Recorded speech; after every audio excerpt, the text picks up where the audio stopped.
I would welcome you back to Hong Kong. Well, I don't know. When you are? Yes.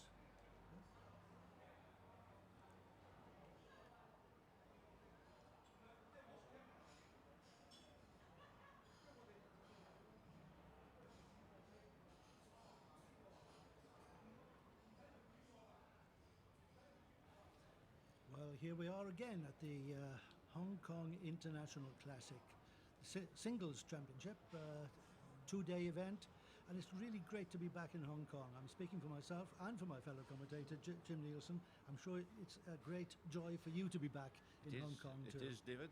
It's nice to be back. The weather's kind to us too, which is a good thing. Yes, we've had a bit of untoward weather here in past years, a little bit of rain occasionally, but we've always survived, and they've always been able to complete the tournament. This year's tournament has been really outstanding so far, some great bowls and some very, very close finishes. And we've got the women's final for you first, and then afterwards we've got the men's final. The good news for local bowlers here in Hong Kong is that the women's final is an all Hong Kong affair, Jim. Yes, it's a girl, Dorothy Yu, from Hong Kong Football Club, playing against Millicent Lai, and she's from a club called Seabirds. We were talking earlier on there, Seabirds, a very unusual name, but it's the fact that the club is situated on an island just beside Aberdeen, a place called Aptly Chow. Very nice place if you've not visited before. Well, I've never been to Aptly Chow, and it's a place which is on my list. I must get there to have a look at it. They only play indoors there. They don't have an outdoor green. No, it's an indoor facility built about probably 10, 12 years ago. A very good surface. But that to someone from the UK is quite unusual, because they're an indoor club, but they play in the outdoor league. And if they play at Kowloon Bowling Green Club, where we are today, then they've got to come and play on grass. Whereas when they play at home, the people from Kowloon Bowling Green Club have to go and play them indoors. Now that doesn't happen in the UK because the two codes are separate. It's quite interesting that they play it that way. It is quite interesting, David, when you think about it. But there are a number of indoor clubs here. The Leisure and Cultural Services Department, they built indoor facilities, and we also have the outdoor, as you know, where we're here at Kowloon Bowling Green Club. Next door, of course, is the grass green as well, but in the new territories place and the island, there are a couple of indoor facilities. So you play your league matches indoor. The following week you're probably playing outdoor. Well, it's very good for adaptability. That's what bowls is all about. You've got to play on the surface that you are at the time. It's a question of rolling the ball in the right direction at the right speed and finishing on top of the jack if you can. And it doesn't matter whether it's a very fast indoor green or a very slow outdoor green. You have to adjust to whatever surface is thrown at you. I mean, I play in Spain now outdoor, but we play on a carpet. Of course, when I'm in Spain, we obviously can't have grass greens because of the weather, obviously, and we play on a carpet outdoor. Most clubs are the same in the part of Spain I live in. And I think that is a growing tendency. I've noticed in Australia there are a lot of synthetic outdoor greens, yeah. And even in the UK, where the weather is very kind to grass, we've got a number of synthetic greens because people think it's cheaper, probably. There's less maintenance involved. And finding a good greenkeeper, of course, that's the other big thing, isn't it? The thing against the carpet, of course, it has to be replaced eventually, and there's a pretty heavy cost involved in that. The one I play on in Benalmádena in Spain is it's been down 10 years, but it's showing signs of wear now, and 10 years is probably the lifespan of the carpets. Anyway, the ladies' lawn bowls final has now started. I see. It must be having the trial ends first, I think. Trial ends first, and this is centre stage is Dorothy Yu from the Hong Kong Football Club, representing the Hong Kong Lawn Bowls Association on this occasion. She was chosen to represent them at the start and has powered through a star-studded field of international bowlers from Scotland, England, Australia, New Zealand, you name it. They all like coming to the Classic. But this year, as I was saying, we've got 2 local players in the final of the women's singles. Dorothy Yu just played. That's her first bowl. It's a trial bowl. It's removed to allow Millicent Lai to step onto the mat and deliver her first bowl of the trial end. I marked Millicent's tie yesterday evening, and she certainly played very well. She had a good win, and obviously a good win again this morning to reach the final. It's the semi-finals this morning. Again, it featured 4 local players, which speaks very highly of the state of the game in Hong Kong. I mean, I've been coming to Hong Kong now for nigh on 20 years, and each year I've seen an increase in participation from local bowlers, and they're getting better and better. Much better, David. I think it must be one of the only places in the world where membership of clubs is increasing. Yeah, absolutely. That's quite true. Quite true.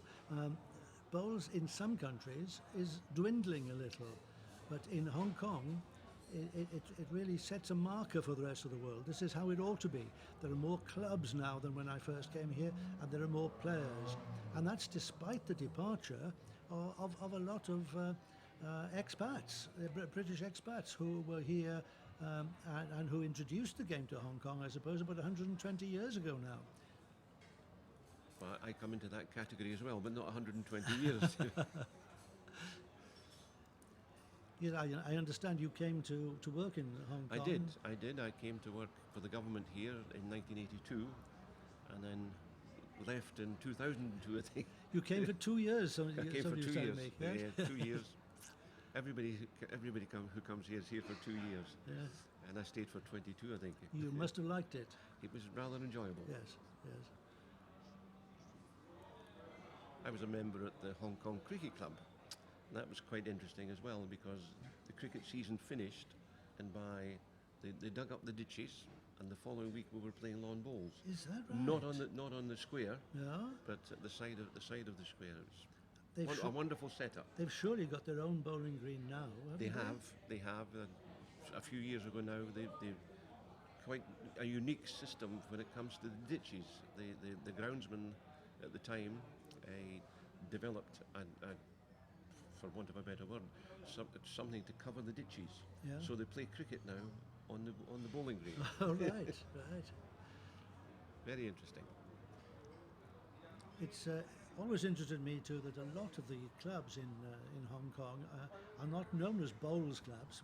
We've got the Kowloon Cricket Club, the Krakengower Cricket Club, the Hong Kong Football Club. They're sports clubs, really, in which bowls is an important element. I mean, they also played cricket at Recreio Club, where the singles were held yesterday. That used to be cricket. And bowls and cricket seem to match. Yes. And one of the most historic clubs here in Hong Kong must be the Krakengower Cricket Club. They don't play cricket there any longer. Nope. It is solely a bowls club now, and a social club. Yes. And it's very, very thriving. As is this club. This club, the Kowloon Bowling Green Club. It's well over 100 years old now, and still going strong. It used to have 3 greens. Now it's just 2. But it's so pleasant to come to. It's like a little oasis in Kowloon. You've got the traffic racing by, you've got the fire engines. Surrounded by the high-rise. High-rise buildings. And the ancient game of bowls just going on in a sedate fashion in the middle of all this urban hubbub. Well, that appears that they're getting underway now, David. The trial ends are finished. I notice it's Claudius Lamb marking this tie. He's the technical director for the Lawn Bowls Association. So a reminder that it's Dorothy Yu in green and Millicent Lai in orange. Dorothy, her first bowl. Sure, they were nervous before they started. As soon as it gets underway, though, all the nerves go. And look at that, that's a great start.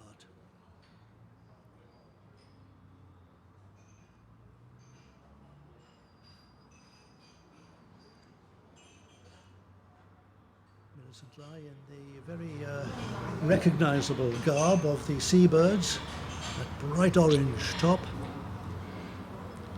And she's one of the few that still play with the black bowls. Most of the bowls here are coloured. Yes, they brought coloured bowls in 1998. There was a meeting at Kuala Lumpur during the Commonwealth Games which said OK to coloured bowls, and they've become very, very popular these days. Bowls of every colour under the sun. I've never seen so many as I've seen this past 2 days.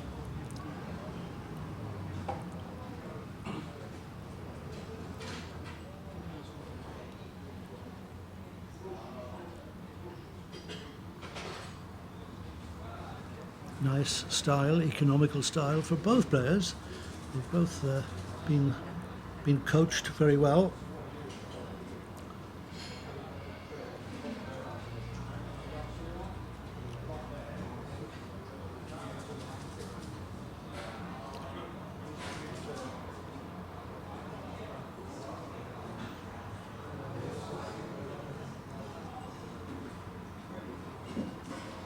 Bowls, of course, all about line and length. The direction is important, but the speed of delivery as well is key.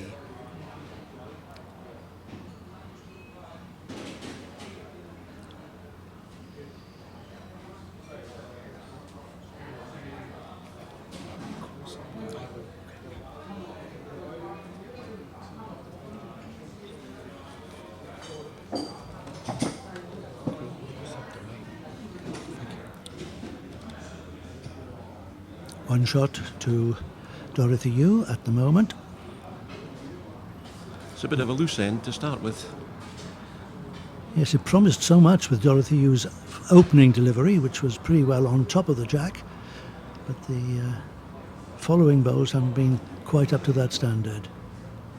And another one just running through. That one went into the ditch, which means it's dead. It's lifted out by Claudius Lamb and placed on the bank. A wasted delivery there from Dorothy Yu. Now this is Millicent Lai. One down in the head, but she's got 2 or 3 seconds. If she could take out the shot, she could make 3 or 4 shots here. She's put a bit of weight on this one. Well, I think she's seen the possibility. Not as much weight as I thought. Oh, so close though, wasn't she? Yes. If she caught that bowl full and pushed it through, she was going to make at least 3 shots. Yeah.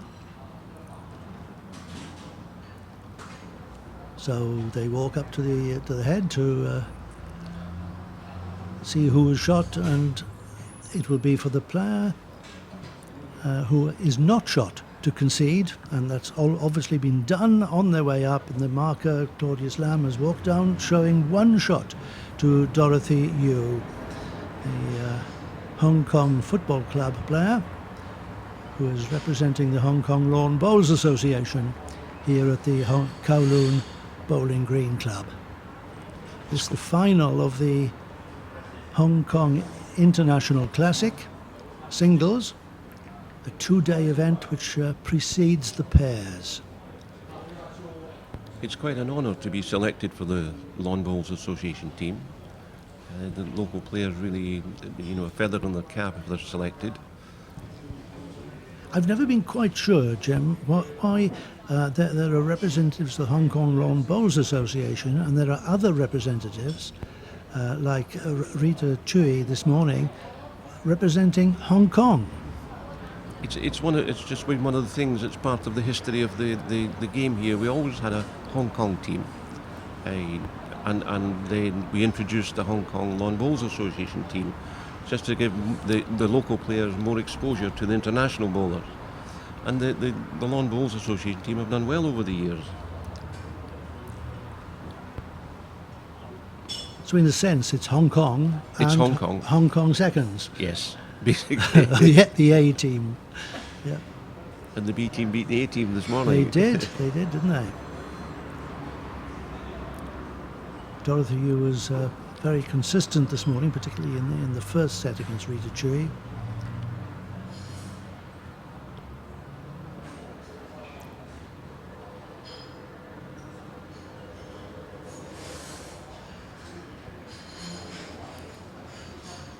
In fact, Rita came off the rink this morning and immediately got changed into an umpire kit. Really? To do the Yes. umpiring.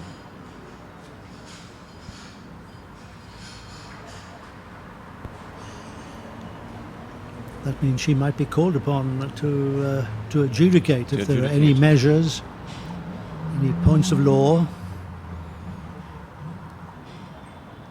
That's Millicent's ball getting chalk in it to denote a toucher. It's touched the jack on the way through there. Unfortunately, she's still 1 or 2 down. Yes, a lot of people ask us what's involved in a toucher. Why do you put chalk on a bowl that's touched the jack? And the answer to that is it's a reward for touching it. But the advantage is that if that bowl goes into the ditch at any stage during the end, it remains alive. Whereas if it hasn't got a chalk mark on it, it's lifted out and is dead.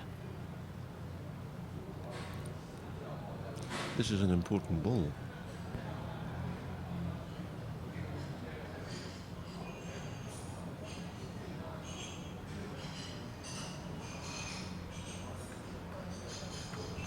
Oh, she's drawn a lovely shot.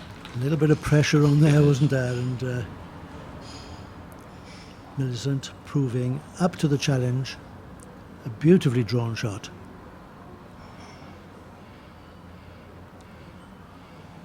Chance though for Dorothy here.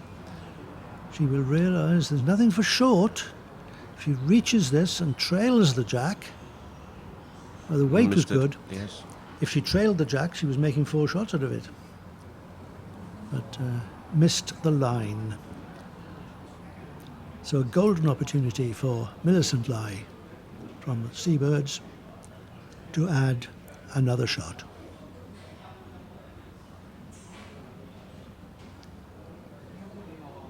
Oh, she's just going to run through.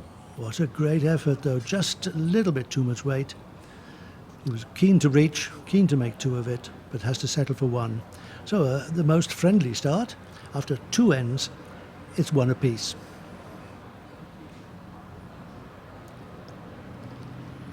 The format being used in this singles tournament is the best of 2 sets.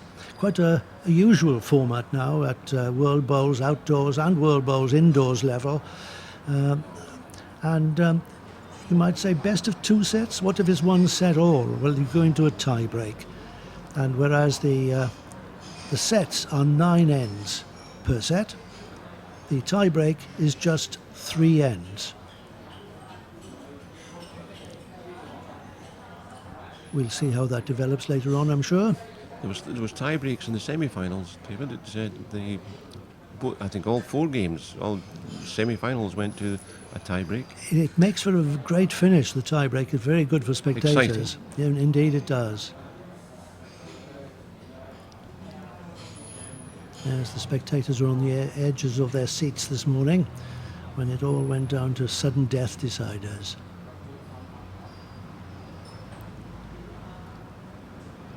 Do you prefer sets personally, or do you prefer first to 21? Well, as a journalist and broadcaster, I prefer sets because it is so dramatic. As a former player, I don't play anymore actually, but as a player, I don't like sets at all because it can be so unfair. If a player wins the first set by a mile, 15-0, shall we say, and then loses the second 7-6, they're in a tie break. Well, that doesn't seem fair to me. It's the underdog's charter. Anybody can win a game of sets. As long as you manage to win one of the first 2 sets, you're in with a chance. And we've seen it so many times. We have. This is good bowling here. Look at this. Another toucher. Just touched the jack in passing. Gets a bit of chalk from Claudius Lamb.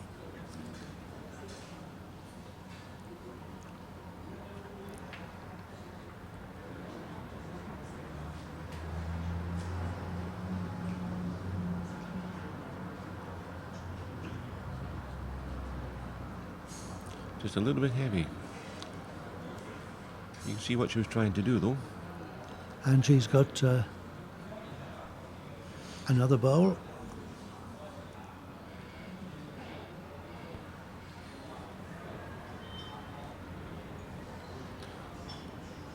Another shot going in here. It's got to stop. I think it has. It stopped in time? I don't think it has. It's just one. Almost perfect.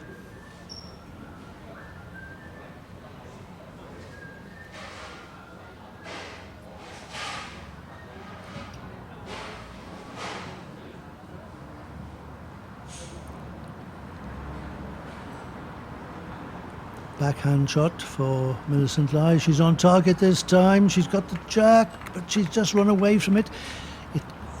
She might have the shot, or it might be one down. It's difficult from the angle we're at, David, to see. They'll be asking the marker for his opinion, and he will show with his lollipops how many shots it is. 1 to blue, he says, which is the grey bowl, in fact, behind the jack.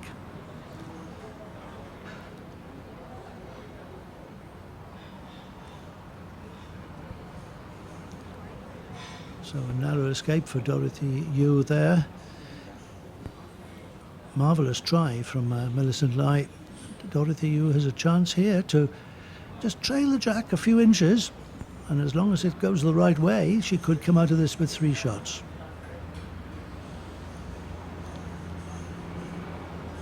Not with that. No.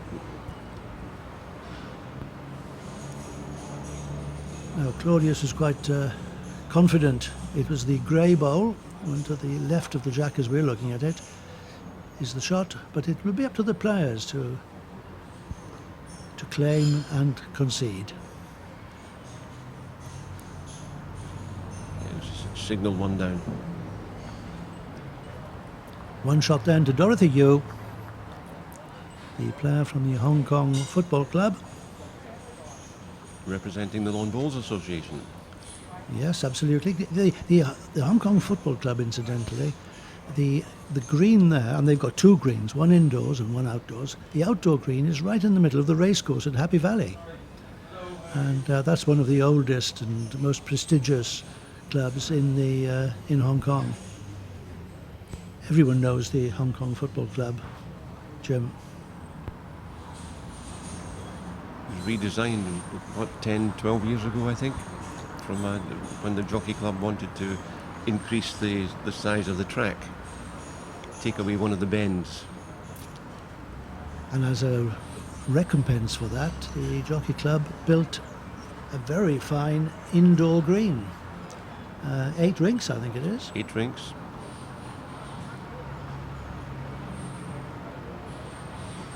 Millicent's questioning the length of this jack. Of course, it's got to go 23 metres from the front of the mat.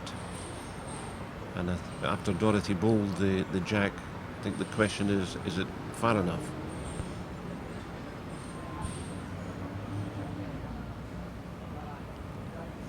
It's not far enough, so No. the jack will be returned for the opposition to deliver. So the mat lifted, placed again, and it's Millicent Lai's turn to deliver the jack to the length that she prefers. I think she prefers a longer one.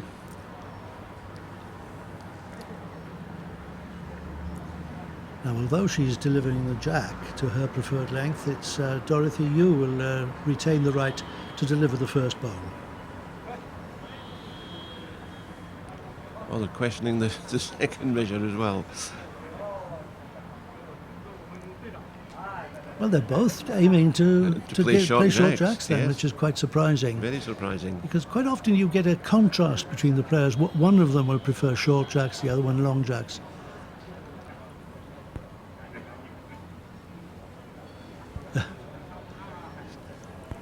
They've just put all that measuring equipment away, and here they are. Had to bring it out again. Yes.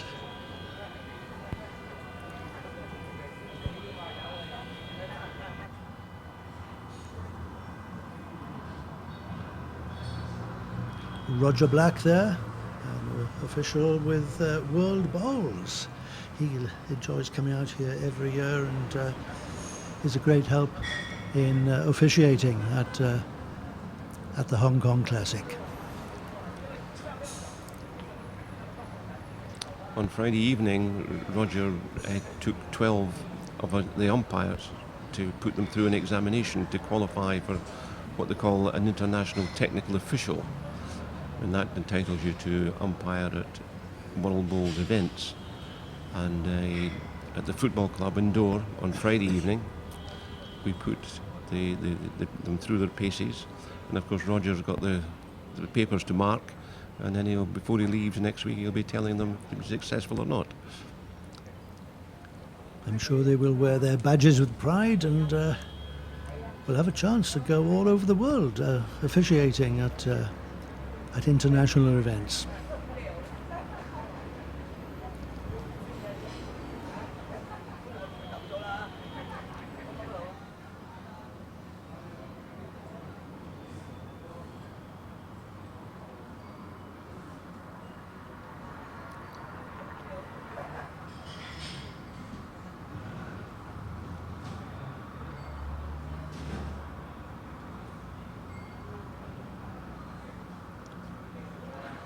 Disappointing bowl there from Millicent Lai.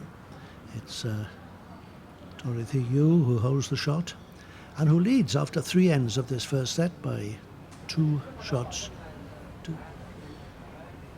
1. 2 shots. It should be 2-1, shouldn't it? That's it. 2-1.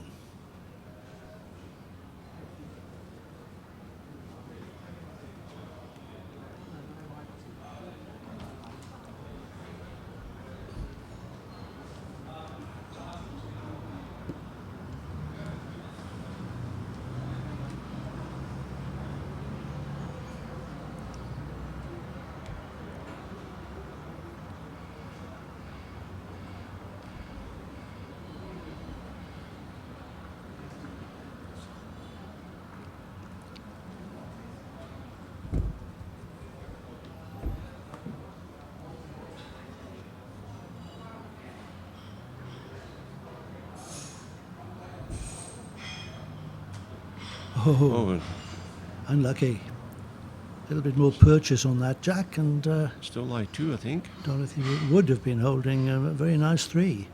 Plenty of room for Millicent here, keeping on the forehand.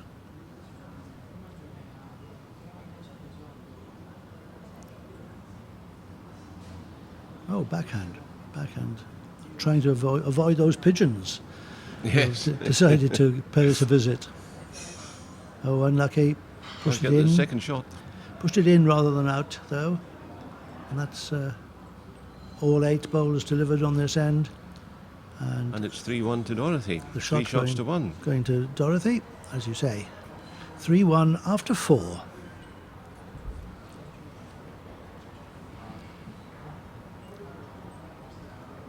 The first set will consist of 9 ends, remember, so we're almost halfway through. Is it the same number of ends for the men's final? Yes, 9 ends per set, with obviously the opportunity of a tie break in the case of a one-set-all scenario.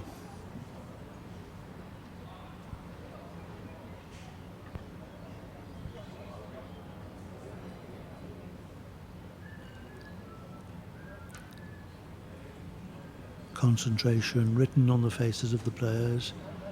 It's quite characteristic. They deliver the bowl and their eyes don't wander off the bowl or the jack until it comes to rest. And that's another shot. They really are not delivering the jack particularly successfully here. But it doesn't seem to make a great deal of difference because they're both aiming for short jacks. Well, this one's certainly up.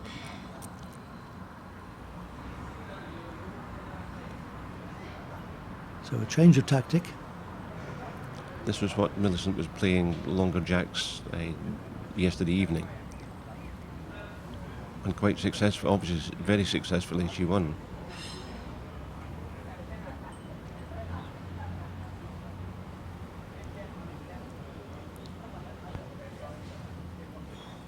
Forehand start for Dorothy. Great line. Yard through.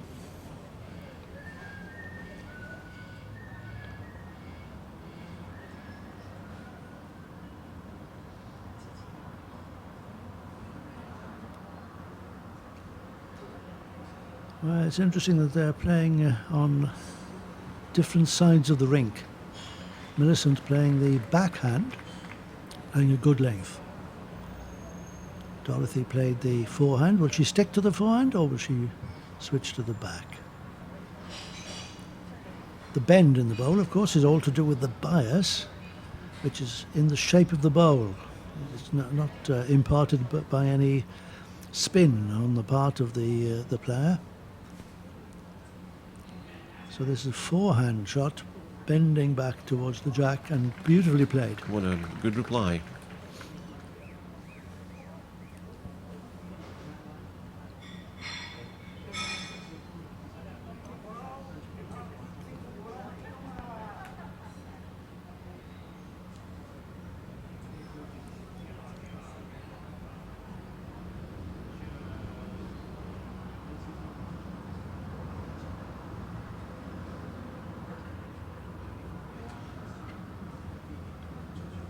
She won't be happy with that one, David.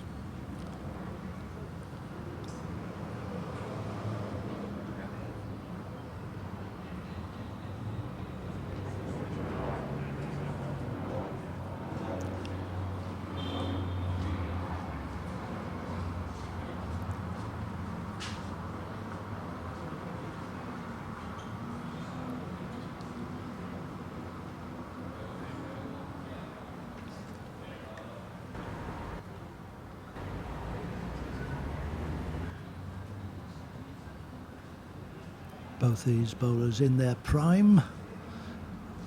They've got a very good pedigree.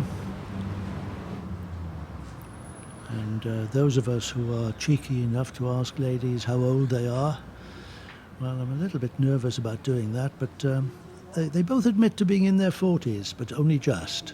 You can get away with that, asking the ages. Obviously, the camera's not panning on it, but there's two pigeons closer to the jack than Millicent's last two balls.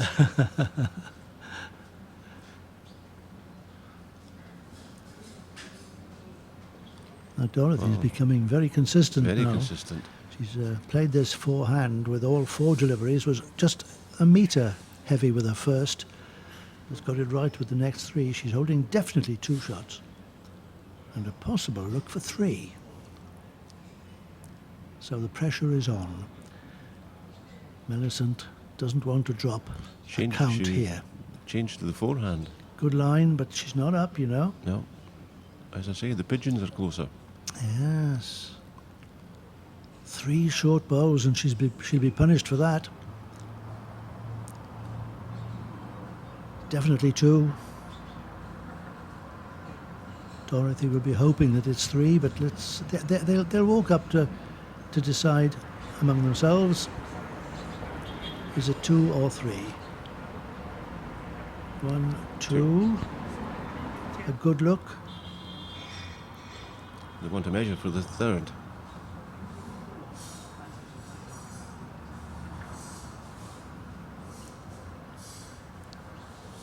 And Millicent lie very cleverly there, and quite properly asking for a wedge to wedge her own bowl up. She didn't want to fall out during the course of the measure.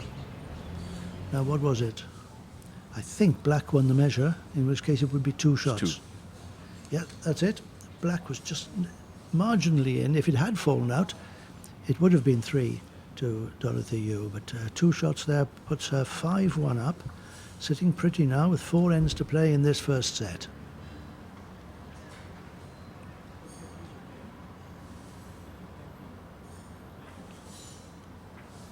We'll see if she can bowl the jack 23 metres this time.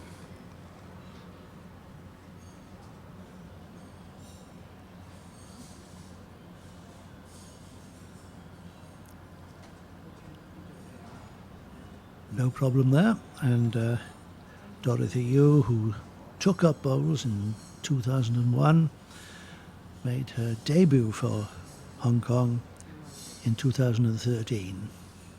Highly experienced player by now. And a good start.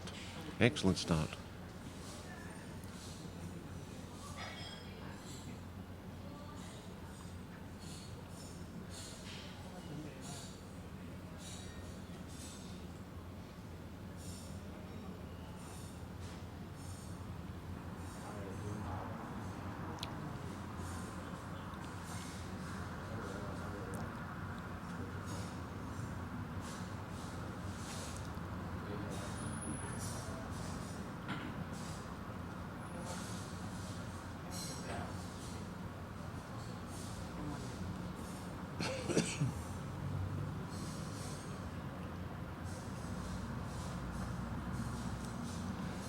Again, they've chosen to play on opposite sides of the rink.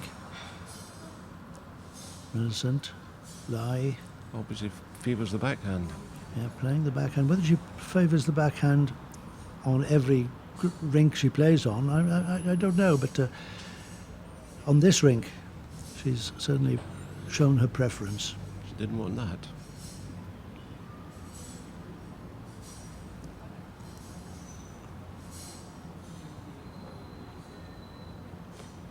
Millicent won't be happy, David. Knocking in another shot.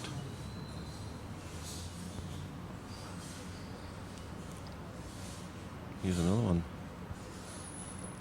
Yes. Very, very good bowling. So consistent now, Dorothy. And it may be time for Millicent to change her hand and follow Dorothy's lead and come down the forehand. But no, she's still playing that backhand. Needs something special here.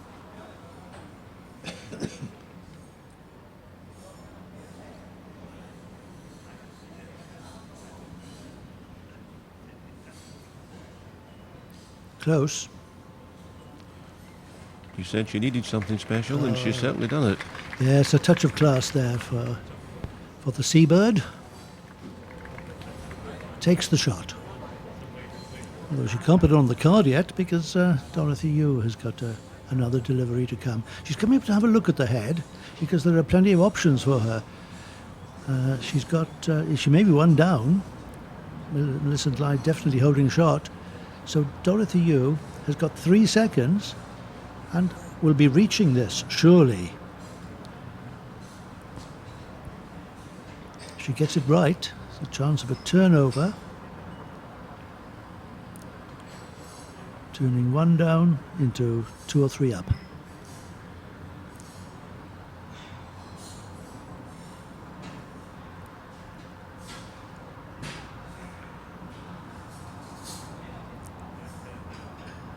Well, that was a very, very good effort. Very good effort. I thought she might play a little bit more weight than that, but even that was very close to getting shot. I don't think it has.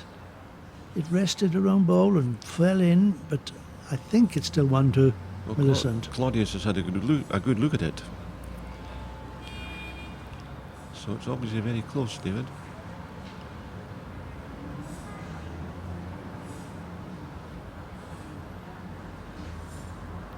Forehand this time for Millicent. Oh, is it dangerous?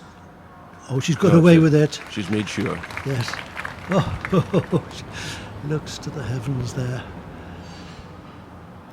He's up against it, is Millicent, but she did all right there. She's come out of it with 1 shot. She's hanging in.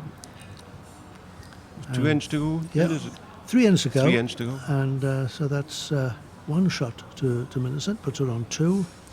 Dorothy Yu stays on 5. 3 the difference, 3 to play. In the background there you can see the Kowloon Bowling Green Club clubhouse. And I noticed when I walked in this morning that there's going to be some renovation work done. Where they're extending this clubhouse, it's been here for years. And suffice to say, it could do with a bit of a tart up. I couldn't possibly say that myself.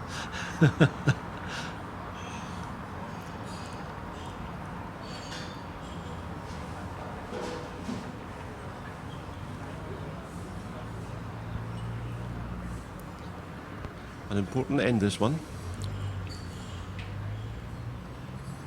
Yes, bowls has been played here at the Kowloon Bowling Green Club for well over 100 years now.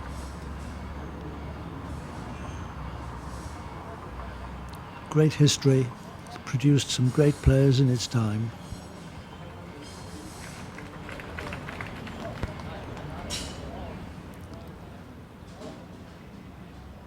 I think it was Scotsman that started bowling here. Well, the Scotsman started almost everything. Everything. Yes, I know we developed the Hong Kong Golf Club up at Fan Ling. Scots Railway Engineers. Lovely old course where they held the Hong Kong Open a couple of weeks ago.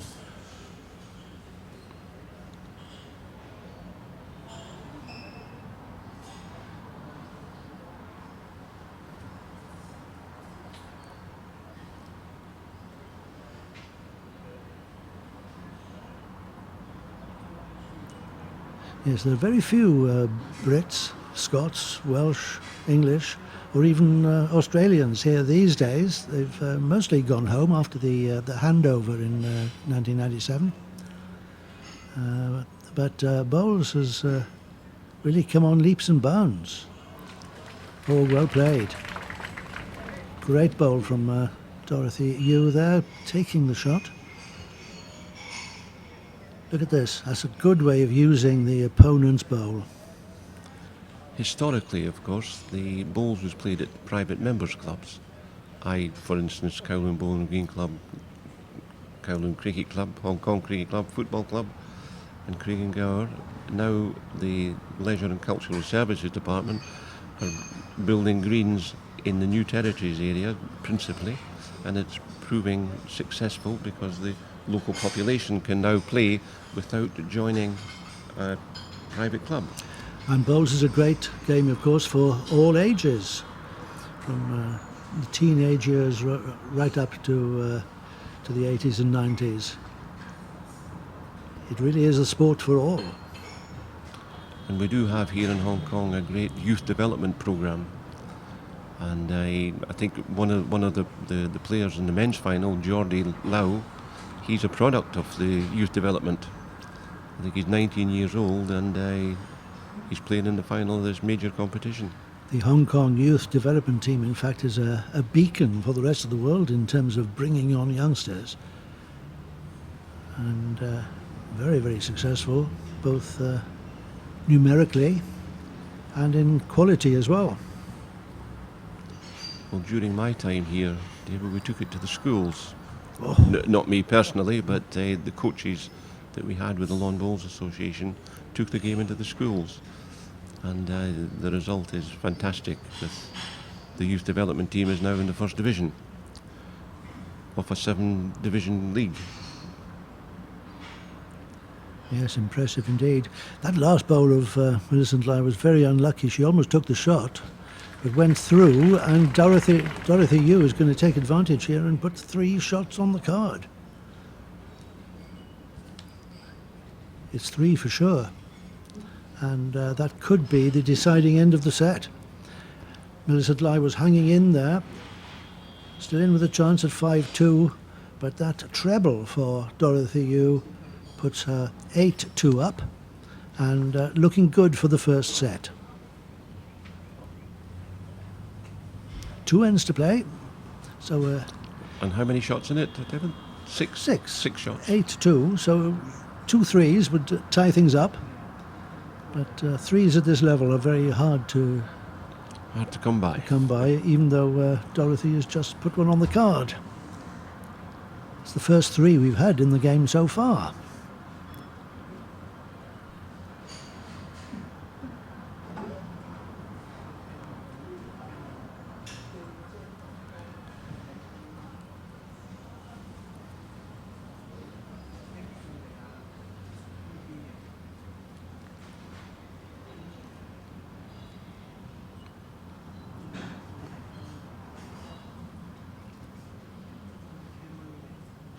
Dorothy Yu leads 8-2 She's sticking with her forehand. after David? 7 ends. A yard short with that one, though. She's finding a good line, though, isn't she? Good I mean, line. I think that's the basis of her sticking on the forehand. She's finding a good line, so why should she change? Once you're finding a good line, you'll find length a lot easier to find as well.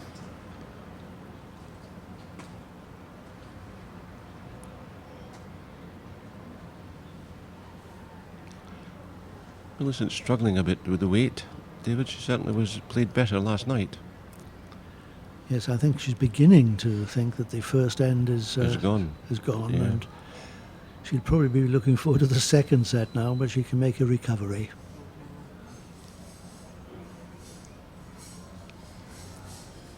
Shadows falling now from the high-rise buildings all around this Kowloon Bowling Green Club.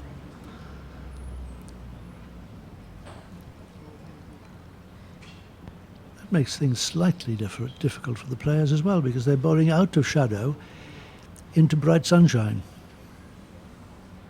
You see the shadows now. That's better. Applause there for Millicent Lai. Bit of sympathetic applause, I think, from the from the crowd here at the KBGC. There's probably a couple of hundred spectators here, I would think. Just round about the green. The Classic always brings them in.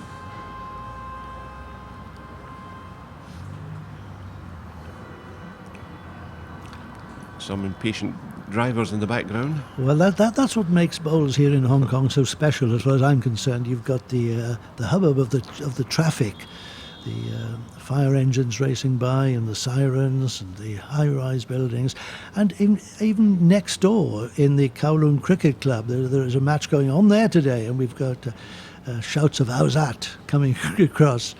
But it doesn't disturb the players. They get their heads down and they concentrate,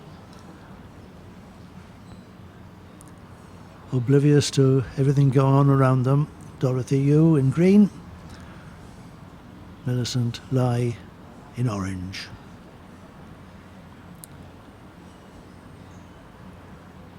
Dorothy Yu with the light grey bowls, very short with that. That's not like her. No. I mean, it is possible, Jem, that in her back of her mind, she's won the first set. She's won the first set, yeah. She hasn't actually, No. but she perhaps has taken her foot off the pedal.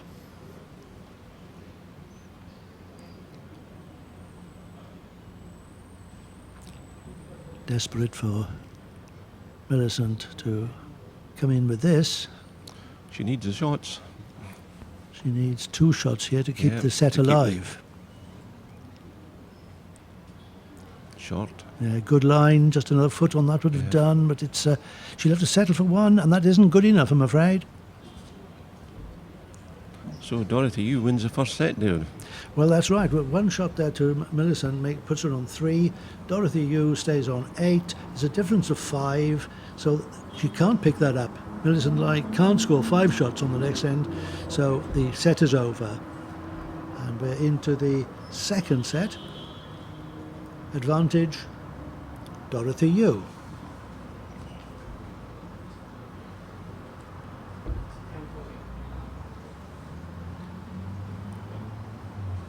Nice day here in Kowloon. Just a light breeze, taking the edge of the heat. But it's a splendid way to spend a Sunday afternoon. Sunday afternoon.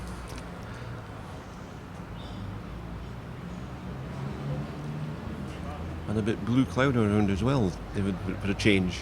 It's certainly been pretty grey the past couple of days. So bowling this time out of the sun into the shadow.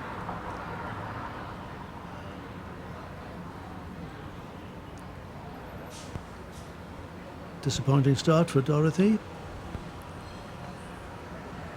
She's become known for her consistency on the way to this final and played a very consistent first set. She well deserved her 8-3 win. Millicent Lai will have to pick up her game now.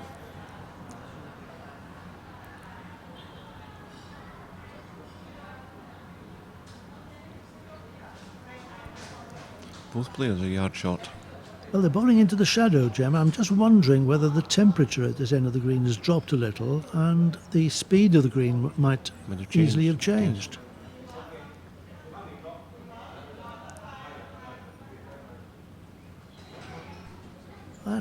That was pretty good from Dorothy. She just blocked herself.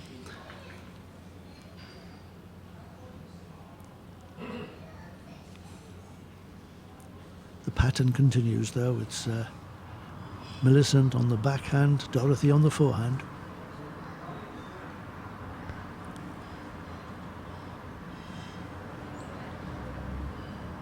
Struggling a bit to get the green, isn't she? Yes, missed her line there and swung across with the bias.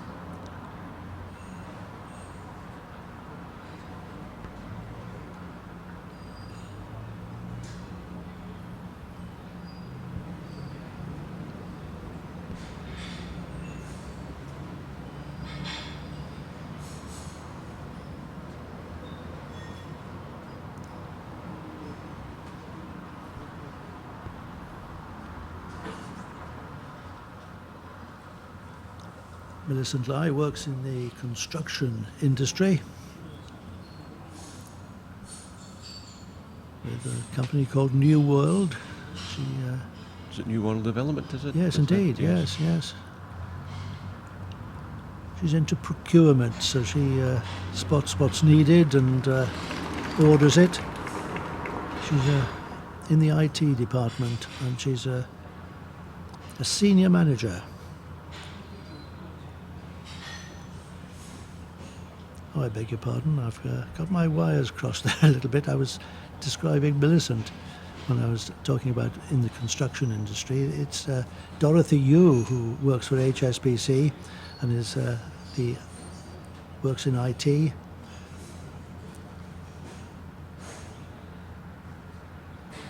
I noticed that Dorothy last year was the Bowler of the Year in Hong Kong. She won the national singles title. That's right, and she's quite well travelled too. She's played in the Asian Bowls Championships and the Australian Open, the Dutch Open in 2014. So well travelled, as you say. Well, things are looking up for Millicent. She's the lady in the construction industry, works for New World, and she scored 2 shots on the opening end of the second set. A poor end from Dorothy Yu's point of view. 2 bowls a yard short, 2 bowls a yard through, and it's Millicent Lai who gets the draws first blood on the first end of the second set. 2-0.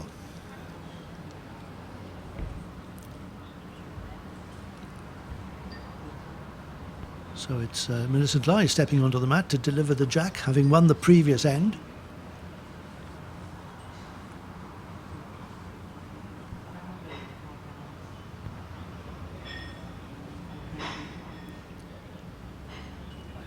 When I was speaking to her earlier, she was full of praise for the delights of the Apple Chow indoor green, where she plays as a member of the Seabirds Club.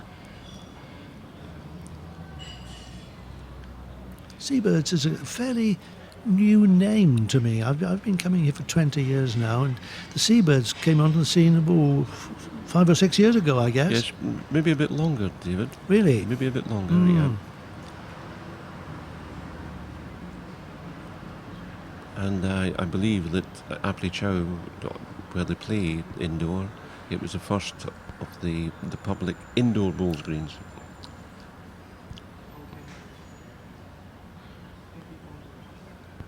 Very popular going there to play league matches in the summertime when it's very, very hot. So the place is air conditioned.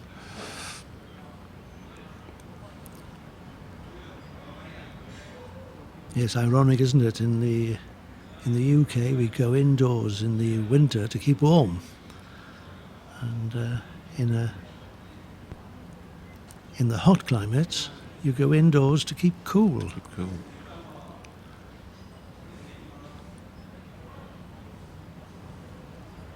Oh, what's happening here? Tension creeping in, maybe. Come on, ladies, get a grip.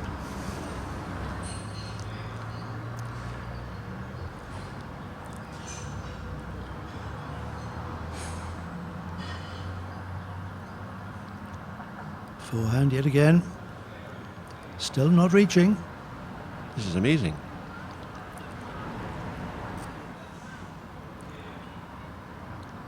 Well, it would be interesting to ask these two if they have an explanation of what's just happened. It may be that the pace of the green has changed, and really it's the first one to catch on to that and to adjust is the one who's going to be the winner here in the final of the Women's Classic. She's up this time.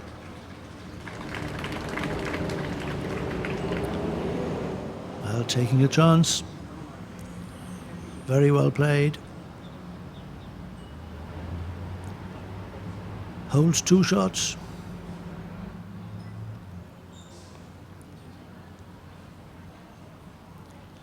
She won't be expecting to keep those 2. She's expecting Dorothy to get at least second with this.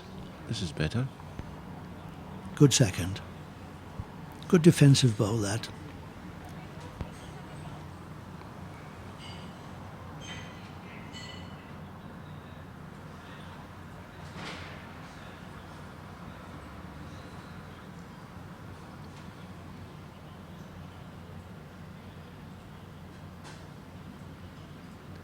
Looks a bit unsure as to which hand to play.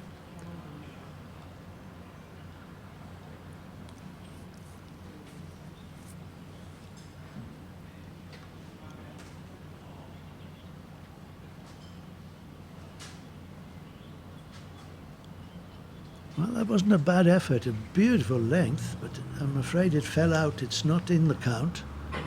Still holds 1, does Millicent. This is Dorothy Yu, last bowl of the end.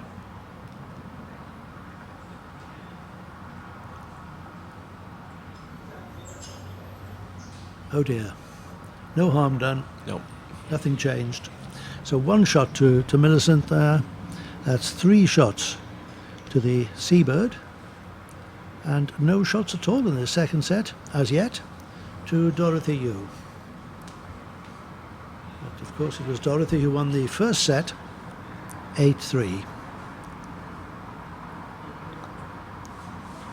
So once we're finished today, David, tomorrow it's a whole new competition with the pairs. Well, yes, it's interesting the way they run this Hong Kong International Classic, and it's been the same from the beginning for about 30 years now. It opens with a singles confrontation for 2 days, and that's the warm-up event. The main event, as it were, is the pairs. As you say, Jim, it starts tomorrow, and players from all over the world, England, Scotland, Ireland, Wales, Australia, New Zealand, Malaysia, as well as a whole array of local teams will be after that prestigious pairs title. But it's a very hard competition because every pair will have to play 11 games, 11 group games, in order to get out of the group into the quarterfinals, and then the knockout stages are at the end of the week. So next Sunday will be the finals of the Hong Kong International Pairs. Well, look at this. Lovely start. Millicent has got a game together now. Yes, I'm back tomorrow afternoon, I think, umpiring the first of the games.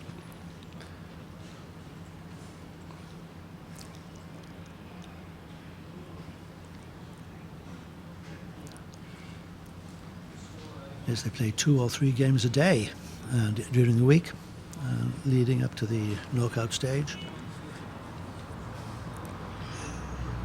The holders of the pairs titles, both the men's and the women's, are the Philippines, who came on really strong last year. Very, very impressive.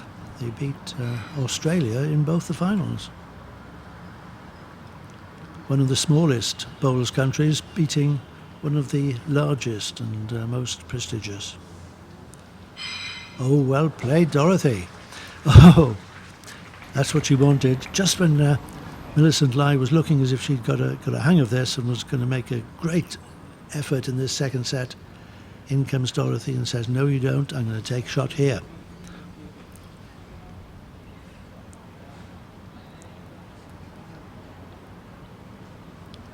The head still in favour of Millicent.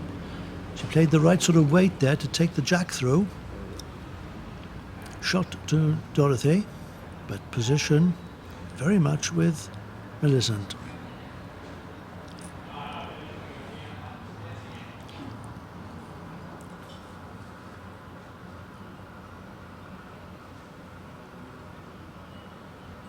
Well, it's another one in the head.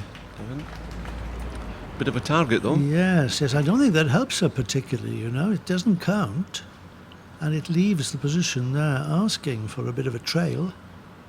Particularly with having the back ball. She wasn't far away with the last bowl. She doesn't want so much green because it hangs out there and stays a bit straight. She wants to get it just right. Jack through. She's very close this time and she got the running. That's surprising. Yes. She's playing it with care, but really she needed to reach. You don't get shot by bowling short.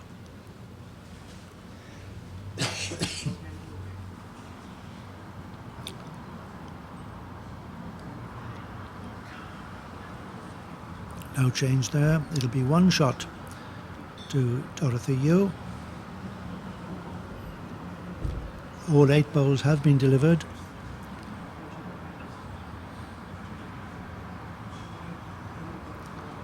And reluctantly, I think, Millicent Lai has conceded the shot. Just the one. 1 to Dorothy, 3 to Millicent.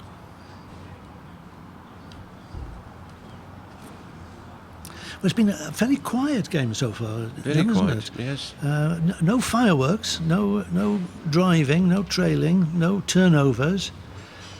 Both struggling to get close to the jack, and of course that's what bowls is all about. And I'm just looking at that picture of you in the monitor. You're wearing a fancy shirt, David. What does that represent? Well, it's a Tiger Bowls shirt, Jem, and that's a big event in these parts. Part of the move to export bowls to China, and the move is going really well. Yes, so I understand, yes. It's a sport that would really take on in China in a very big way, I think. In the same way that the local government authorities have recognised that bowls is a game that the public should be invited to play. There's a lot of public in China, and if they started playing bowls, it would explode, I think. Have you played in a tournament yourself? No, I haven't. No. But I have a friend who is fairly high up in the administrative circles, shall we say, and hence the shirt. Very nice. Yes, it's who you know.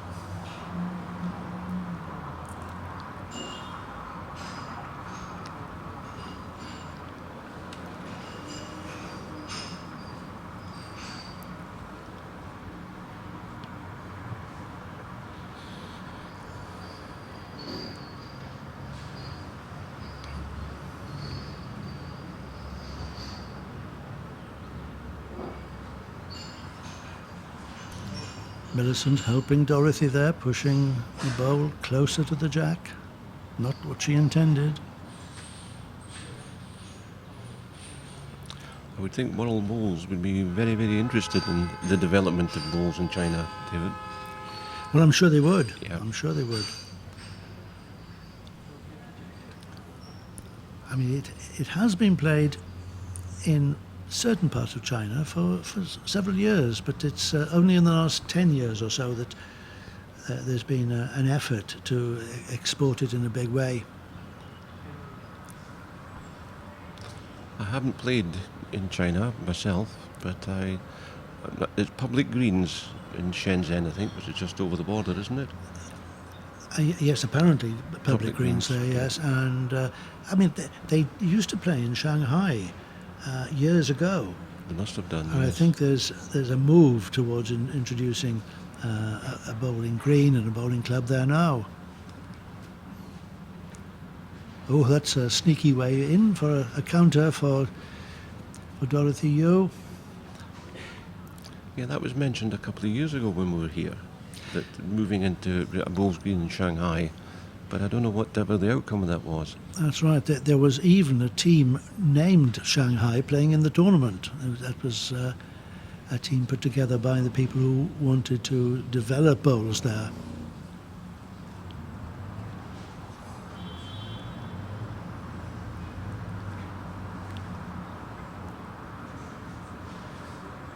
Well, could be. Pushed her own in. But I think it's still one to Dorothy.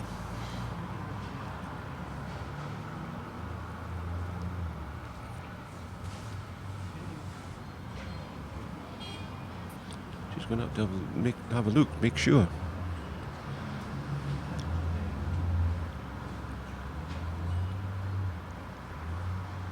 You can only visit the head after playing delivery of your third bowl.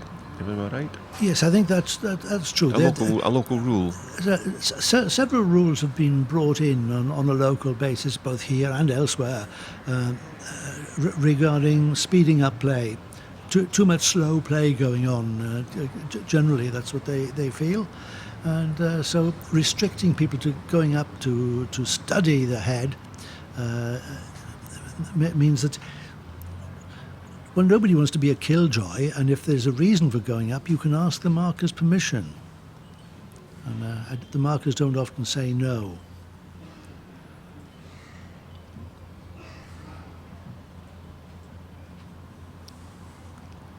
This is another big bowl. Millicent Lai wants to get back on the scorecard in this second set. Because perhaps we should mention that a tied set would be in favour of Dorothy Yu. She would win by 1.5 sets to a half. Well, there we are. Got on the card, got back on the card there, Millicent Lai. Great bowl. I think she's only made one. Very close to making 2 shots.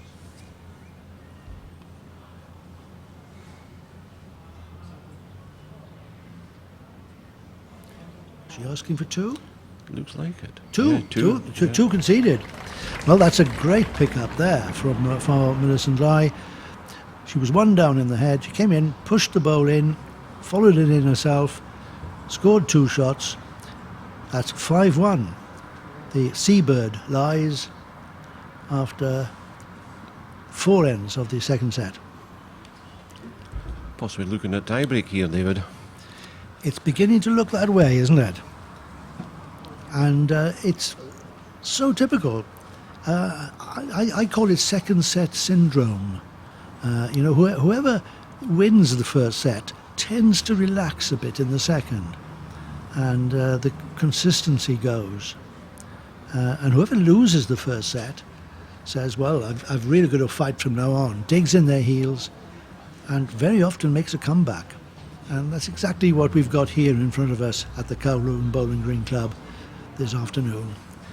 In the final of the Hong Kong International Classic Women's Singles.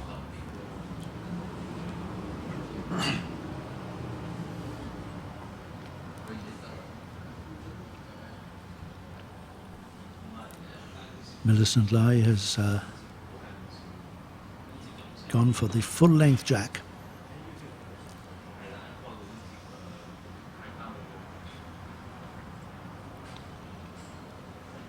Decent start.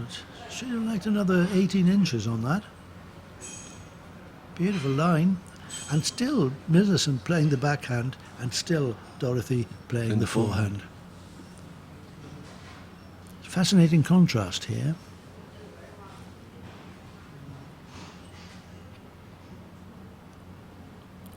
Oh, a little wick. A little bit of help from her friends, yes. It was a good bowl anyway. The straightener, though, put it very close to the jack. That's all in the game. And now, surely, she has to come forehand.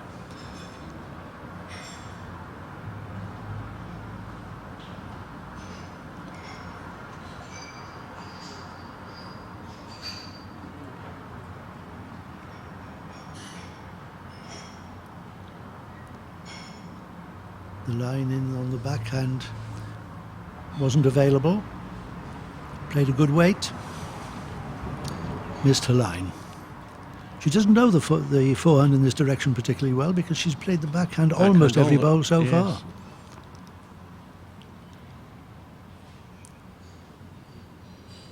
This is the girl who knows the forehand this way. She rarely misses her line. And again, a very, very good line. Good weight too. 2 excellent shots.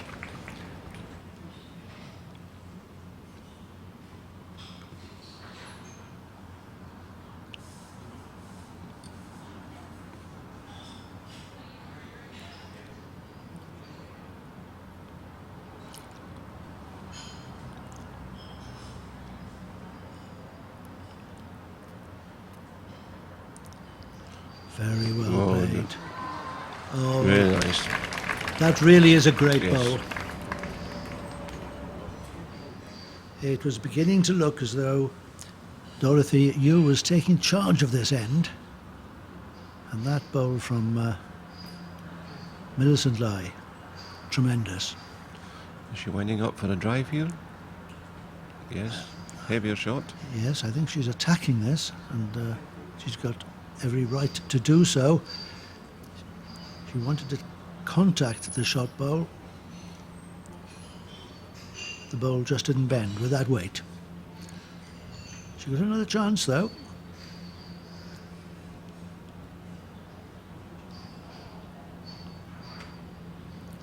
Can Millicent Lai do it again? She needs another one in there if she can possibly get it.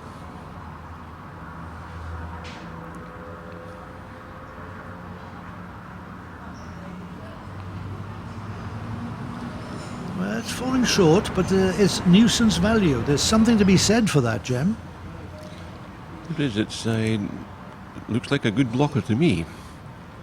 In other words, she's blocked the road in. That's the famous Kowloon Bowling Green Club.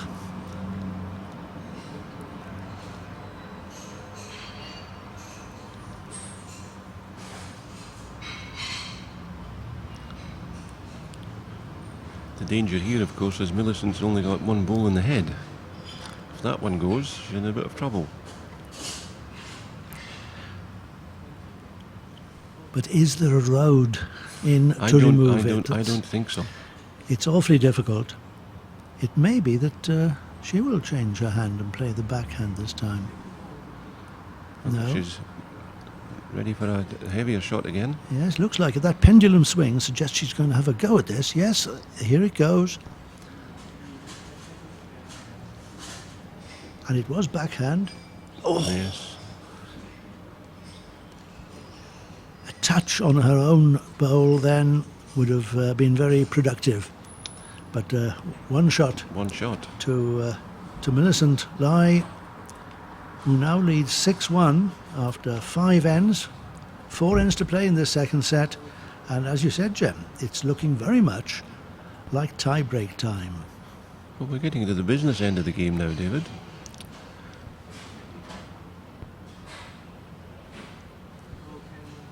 Now the next end, I would suggest the 6th end of this set, is going to be absolutely crucial from Dorothy Yu's point of view. If she's going to win the set or even tie the set, she's got to step in and do something on this end, I feel. Because if Millicent Lai moves further ahead than 6-1, then surely the set will be hers and we'll be into a tie-break.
Yes, Millicent Lai really getting a grip on things now. Two very good length bowls from her. That second one takes a shot.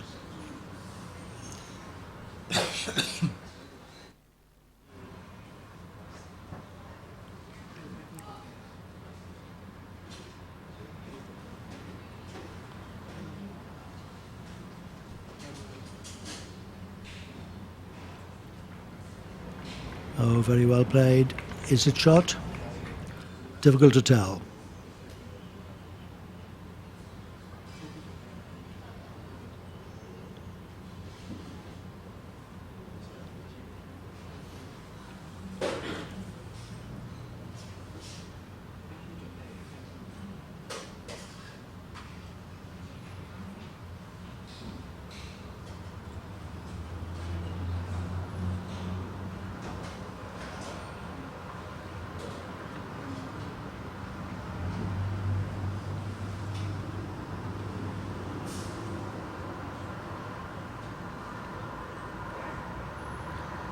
Well, the intention was there. The backhand delivery from Millicent Lai not quite reaching. But again, providing a bit of cover. We think that Millicent has got the shot.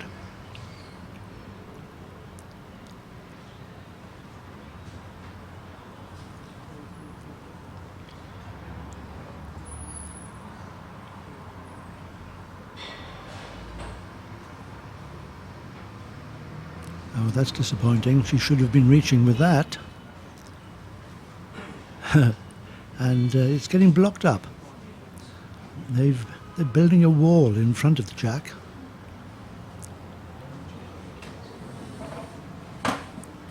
All roads to the jack seem to be blocked.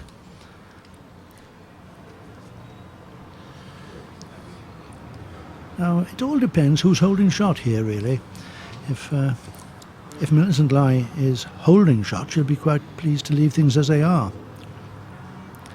But if it's shot against... It's difficult to say from the angle we're at, David.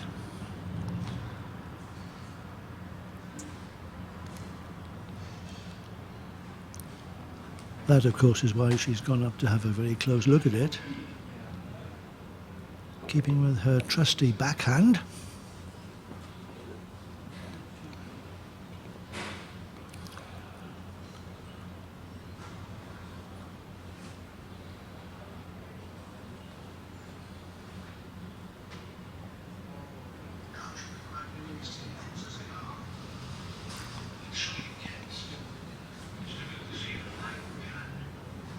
Good try.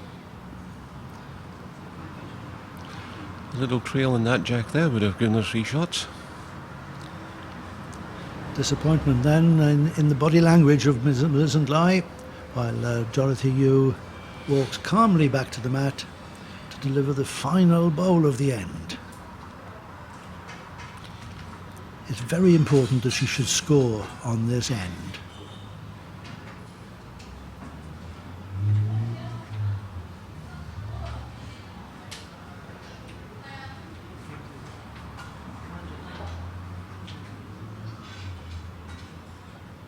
She's good, very good.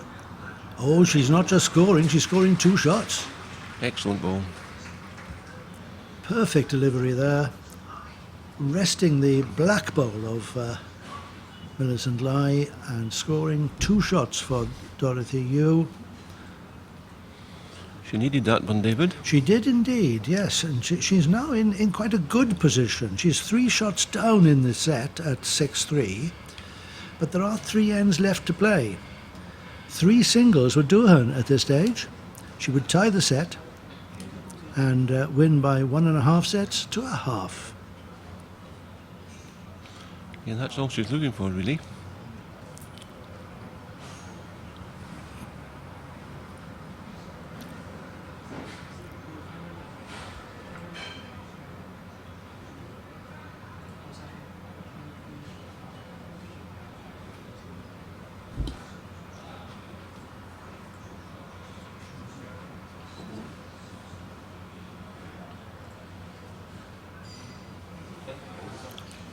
Marker Claudius Lamb just centering the jack. The bowler who wins the end delivers the jack on the next end and delivers it to his or her preferred length. But of course it has then has to be centred on the rink. You can see the centre line down there in chalk. Good opening delivery from Dorothy Yu.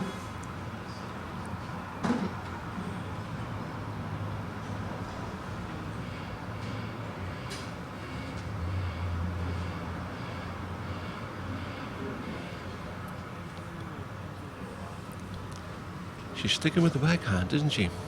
Has done throughout the game.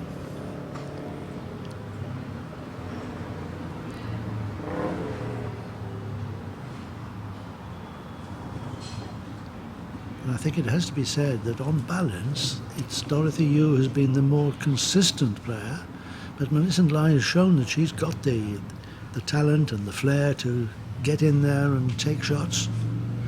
So it's still very much anybody's game. Well, that's a shot. And a reasonably good one. A foot or so through, behind the jack. Not bad at all.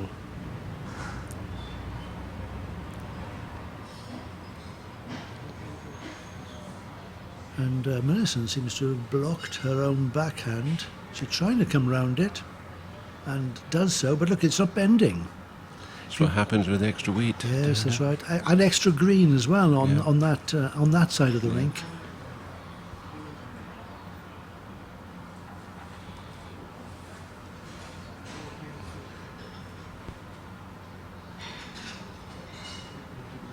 It seems to me that Dorothy has chosen the kinder side of the rink.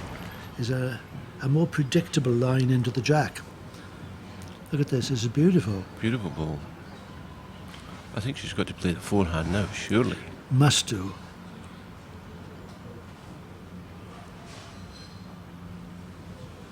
No. Still shaping to play on the backhand. I just can't understand this at all.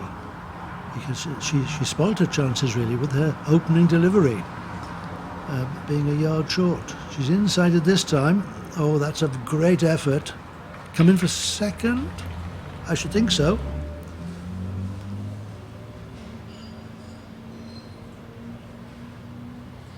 Yeah, I think the marker's signalled one. That was a very brave shot for Millicent to play there, in fact, and keeping to the backhand under those circumstances, because I felt that her own short ball might impede her progress. She managed to find the line and the right length, although it's Dorothy who holds the shot, walking out of the shadows into the sunshine.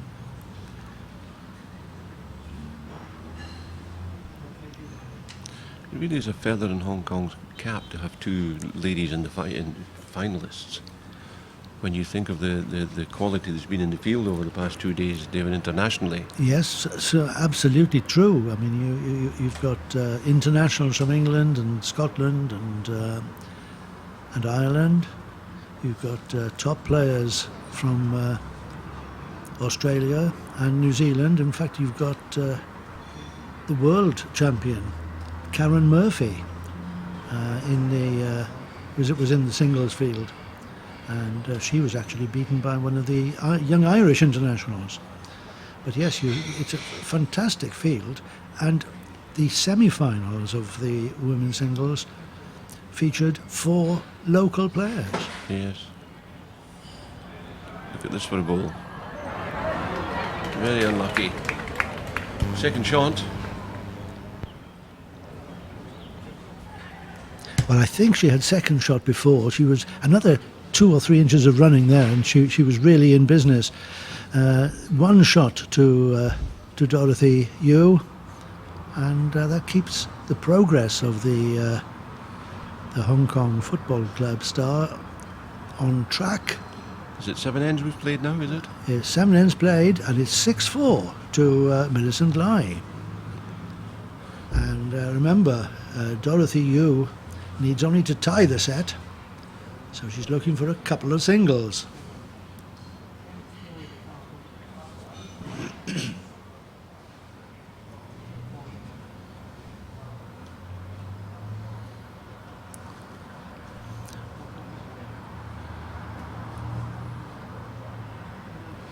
So nothing flashy required here from Dorothy. Only 2 shots she needs to tie the set and win the match. And with it, the Hong Kong International Classic singles title. And some prize money, I believe. Oh yes, don't forget that.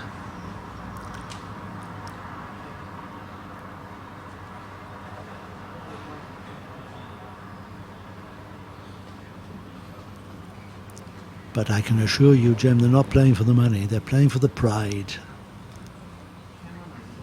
And if it's an international bowlsman, of course it's an invitation back next year, isn't it? Well, yes, I guess so.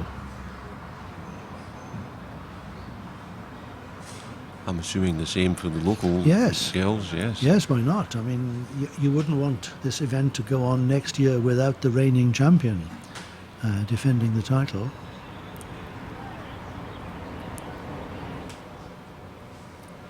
One to Millicent.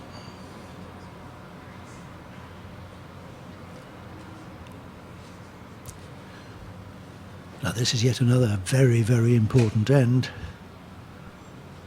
Millicent really wants to get a shot on this end to extend her lead to 3 with 1 end to play.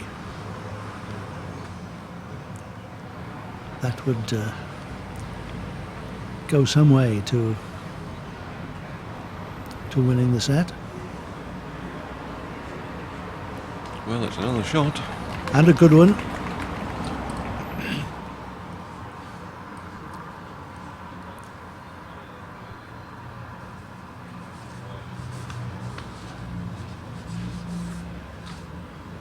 This time it's Dorothy's turn to be playing the backhand. She's played it well. Oh, that's absolutely brilliant. Fantastic bowl there from Dorothy. Resting her opponent's shot, falling in. Advantage you.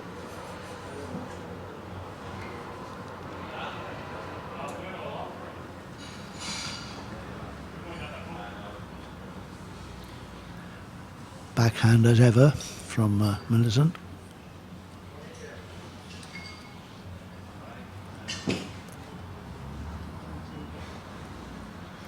She won't be short with this. It's there to be taken. She's on track. She's got it. Lovely ball. Oh, that's fantastic to watch. A bit of magic there from... That's how she was playing last evening, David. Yes, not just resting it, but resting it full, pushing it far enough out to score 3 for herself. And if those remain there, the set is over. And we're into a tiebreak, are we? What she got, Dorothy? She doesn't like it. No, it's gone. And I'm certain that's 3. Aren't you, Jim? It looks like 3 from where we're sitting. And a ball to come. Well, she doesn't even need to bowl this. I wouldn't have thought so. If she just takes the 3 and goes 9-4 up, that's the set over. I wouldn't bowl it at all. I mean, there's always a danger of moving the jack. Stick it up your jumper. Was she drawn another shot? It was a lovely balls. Oh, that's rubbing it in, isn't it? Yes. But I think she was a little foolhardy to play it. I wouldn't have bothered. As long as all of those black balls are counting. Certainly 3, David, surely. Now, Claudius, tell us, how many shots was that? I mean, it's all academic, it doesn't matter. I'm putting 4 on the card, which makes it 10-4 after 8 ends. And no need to play the last end. The 9th end is redundant. So here we go into a tie-break. Dorothy Yu on the first set, 8-3. Millicent A hit back, quite deservedly winning the second set, 10-4. So everything depends on the next 3 ends. A 3-end tie-break. Now this is the time. Do they toss a coin to see who gets the jack first, Well, David? I think so. They may have done that at the beginning of the match, in fact. I'm not absolutely sure about that, but it's all on a toss of a coin. And I think now's the time to explain that on these next 3 ends, there are 2 ways of playing a 3-end tiebreak. The World Bowls Tour indoors in the World Championships play the best of 3 ends, where you score 1 point for winning each end. You don't score shots, you just score end points. And so the end result has got to be 2-1, one way or the other, or 2-0. But here, in world outdoor events, and this isn't an outdoor event obviously, they play shots scoring over the last 3 ends. So it is quite conceivable that after these 3 ends, it'll be all square, say 2 all, Yep. in which case you play 1 sudden death extra end. You know, that's the theory of it anyway, Jem. Let's see how they cope with it in practice. Oh, two decent opening deliveries, a little bit tentative. And both playing the backhand for a change.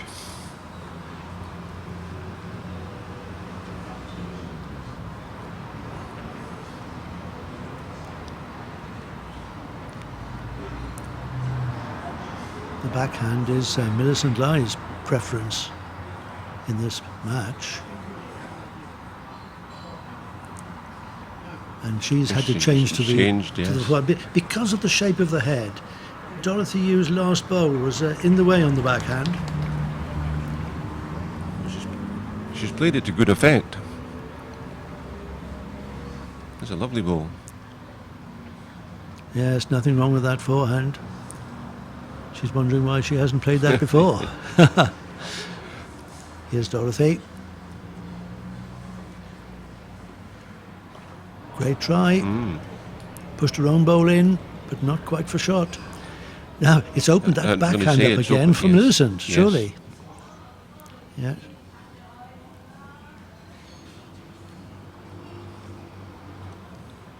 Yeah, she's back to her backhand.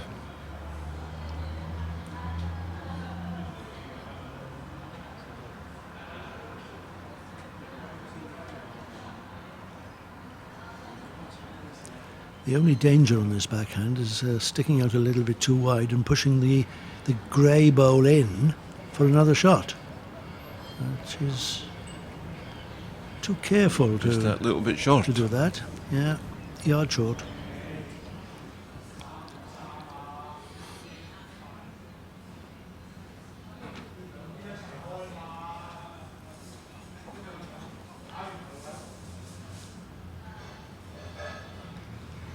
Dorothy Yu asking Claudius Lamb, the official marker for distances. How far short is the shot bowl? How far short is her own?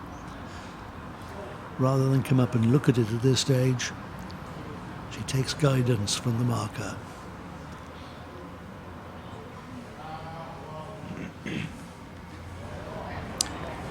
Unlucky there. Lovely weight.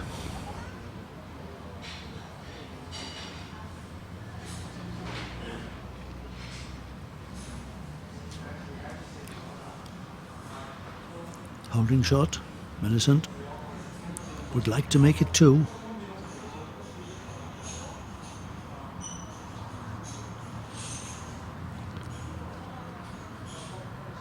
Needs to be just a little bit careful.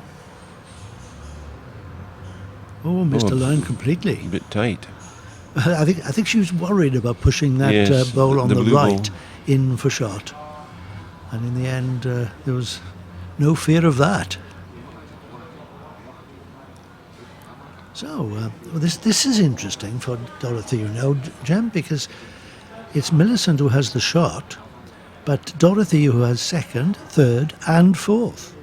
If Dorothy could get the right sort of purchase on her own bowl, push it onto the shot bowl and stay in herself, she could get 4 shots out of this. Millicent has put 3 short bowls down on this end, and she may be paying the penalty for that. If that black bowl disappears, it's all grey. Is she winding up for another heavy shot? I think she's got a bit weight. Yeah. Not heavy enough, in my view, but enough to get shot. See, I would have played the other hand there. Yeah, so would I. I would have gone for. I would have gone for the ball. Yeah. And that would have been very, very useful. But that's good enough. A good result, and you have to hand it to Dorothy Yu for the way she did that. Pushed her own ball in, and takes first blood at the beginning of the tie break. First end to Dorothy Yu. One shot.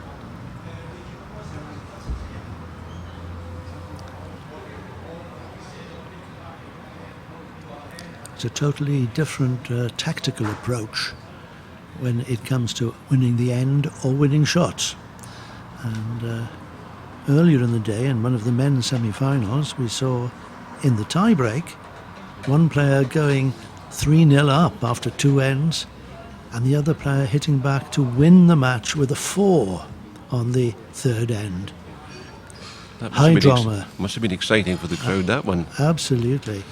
Exciting for the players as well, and very disappointing for one of them.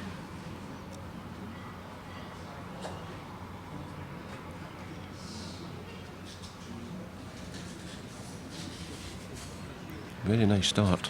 Well, Dorothy aiming to finish this game in the way she started. She was very, very consistent on the forehand draw right from the off. Went off a little bit in the second set, and full marks to Millicent Lai, who took advantage and came back strongly. Everything to play for in the tie-break.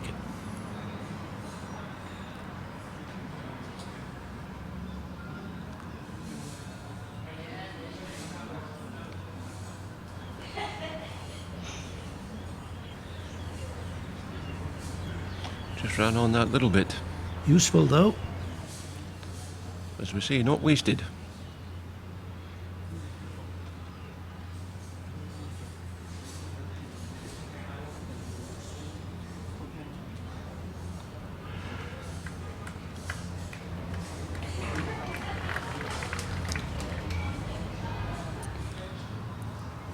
Could be two.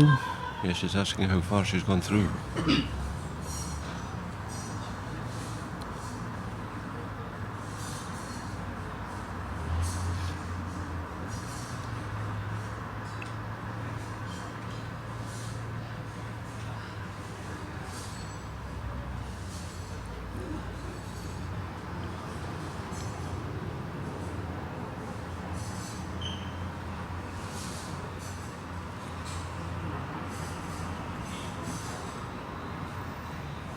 What a wonderful line, but didn't make the trip.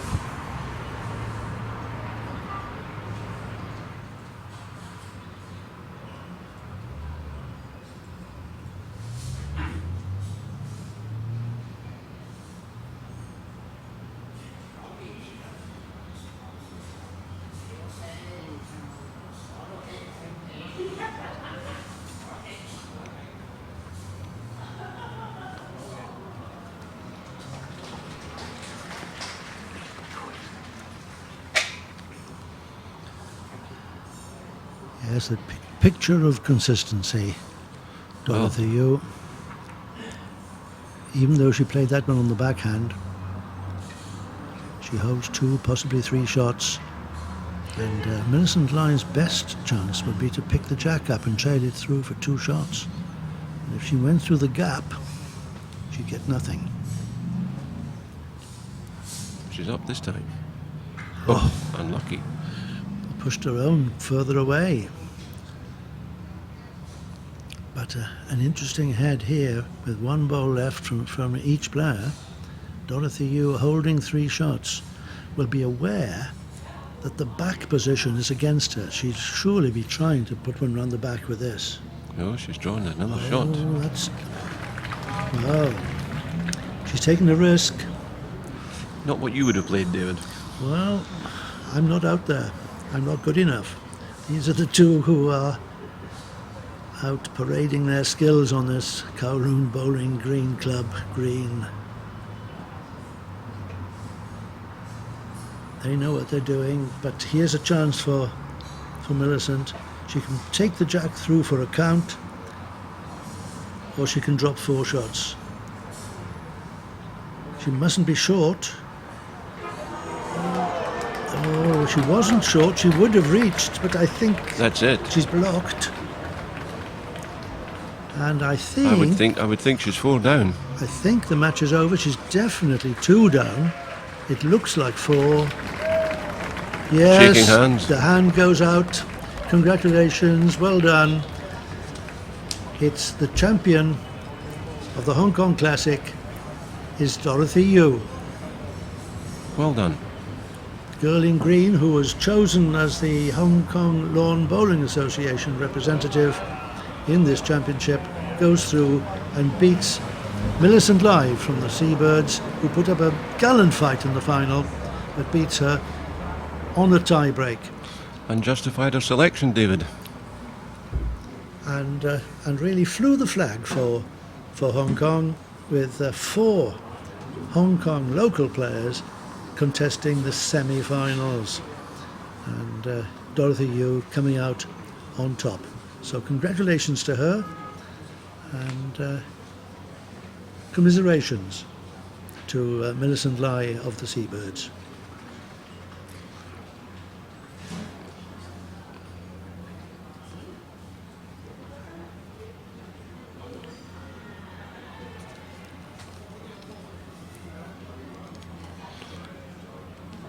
I don't know if we're having the presentation ceremony now, David, or waiting until after the men's final.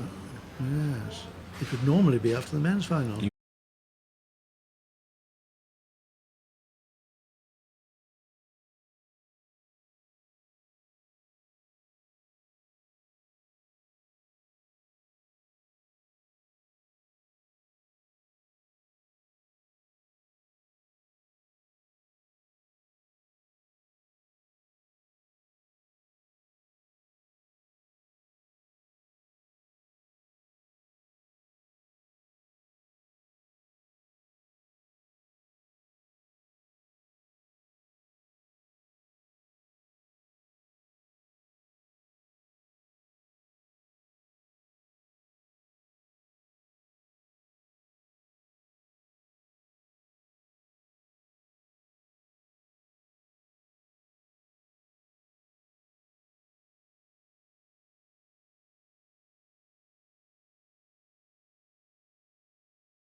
right.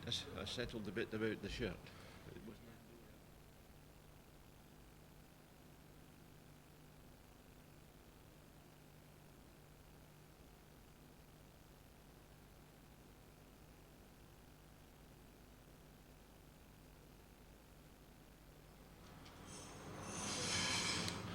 Well, here we are back again, David, for the men's final. See, it's Rita Choi that's umpiring or marking this one. And this is the man who caused a bit of a stir in the semi-finals. Andrew Duncan from Ballymena in Northern Ireland, who won on a dramatic last-end tie-break when he scored 4 shots to win the tie-break when he was 3-0 down.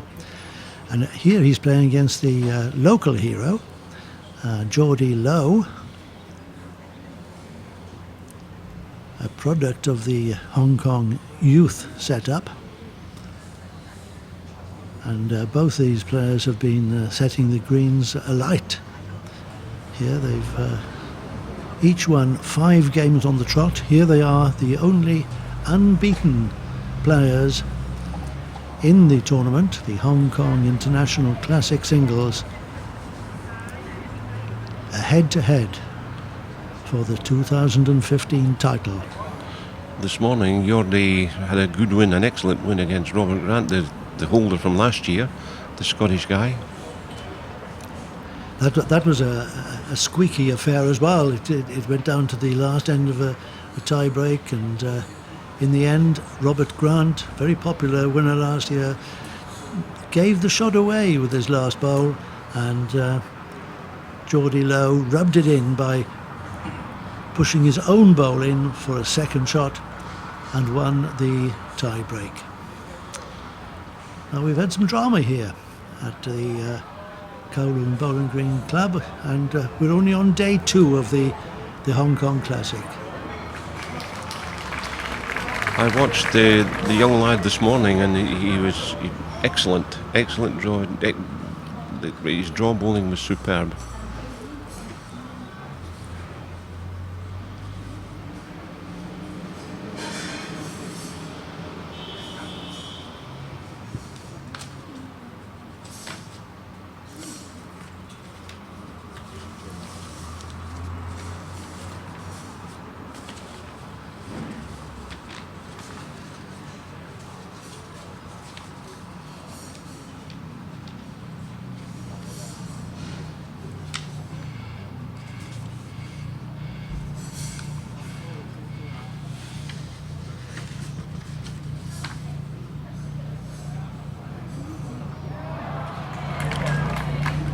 What a brilliant bowl that was. Yes, we've certainly got 2 very skillful exponents here. And there are some of the seabirds watching on, as Andrew Duncan, not too pleased with that last effort. You called it brilliant, and it was indeed, but he was hoping for a better result, perhaps. It's a measure of a shot at the moment, I think.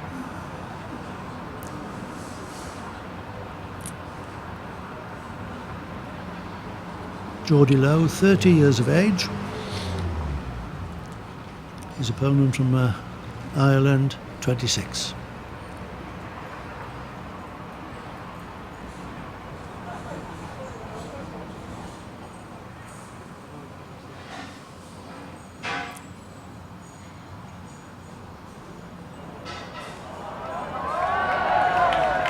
Has he made it?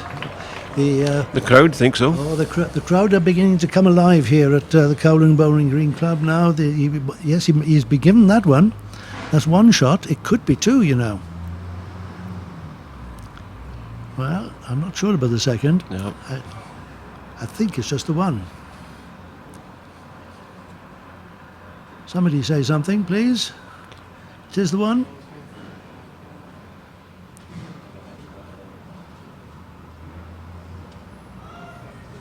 Well, we assume it's 1 shot to Geordie Lowe, courtesy of that last bowl which just crept in. 1-0. In talking to Jordi this morning, he was telling me that he first started playing bowls. His auntie took him. His auntie took him to one of the public facilities, and he liked the game, and he was picked up by the Hong Kong youth development people and played for them for a few years. And as is the policy, David, if you're good enough and you show promise, you get speedy entry into one of the private clubs, and the membership fee is picked up by the club and partly paid by the LBA as well, the Lawn Bowls Association. Well, that's very good forward thinking. Excellent. It's called investment. It's called investment.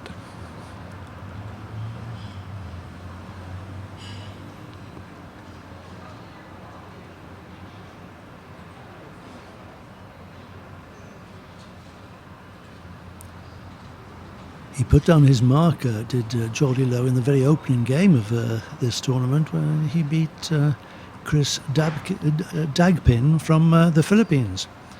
It was one half of the winning pairs combination last year.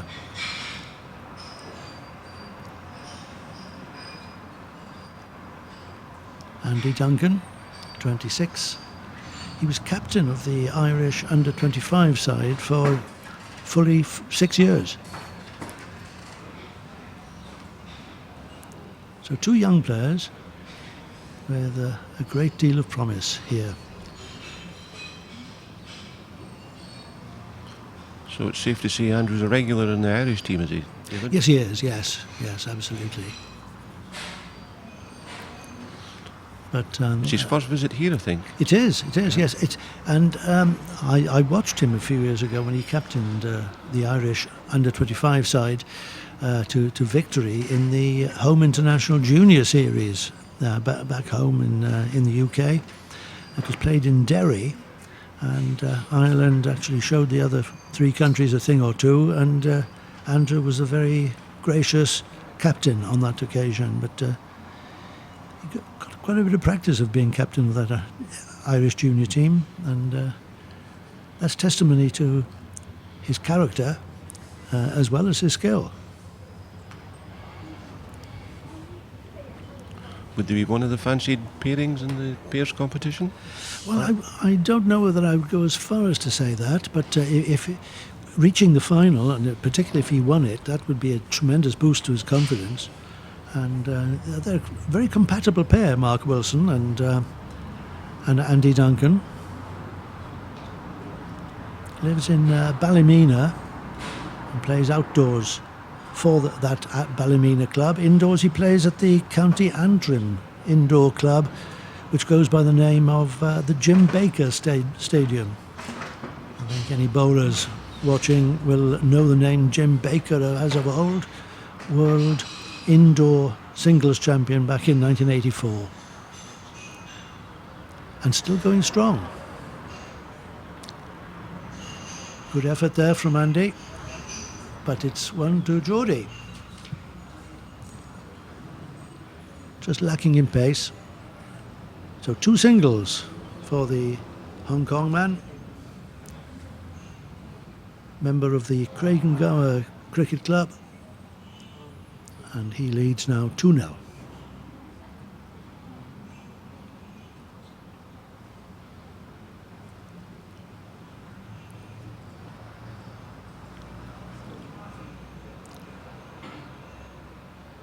Just for the information of the people who may not have been watching the women's singles final, it's the best of two sets, 9 ends per set.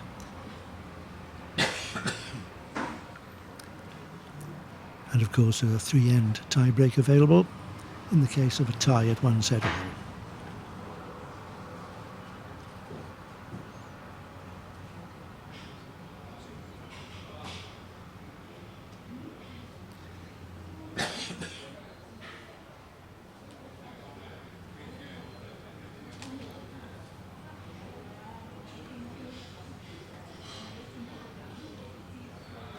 Oh, nice trail into Jack there.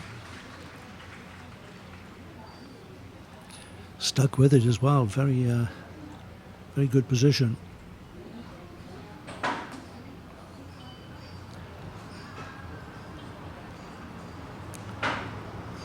left-hander.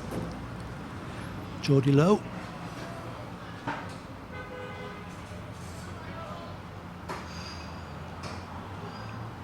That's not like him. He's been playing far more consistently than that.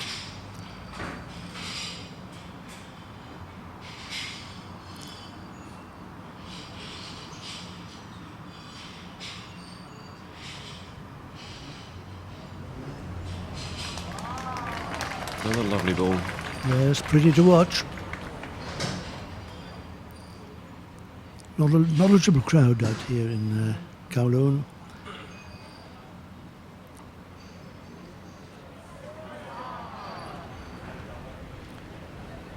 They know what they're watching and they appreciate every move. And they give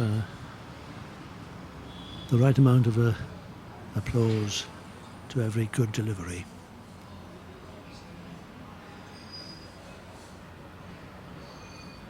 Well, that's not bad. It's not bad there. It counts. Not very close, but it does count. But it also covers.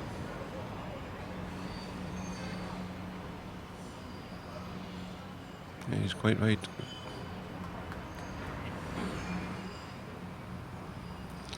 Rita's signalling too, I think.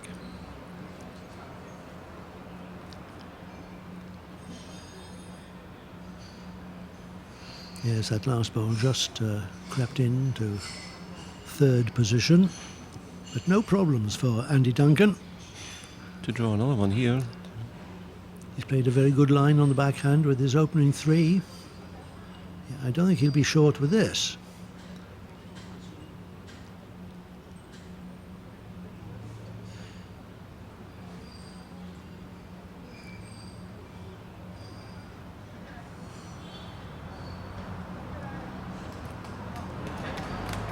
Well, do you know, that may not look spectacular, but it's very good. It's very good.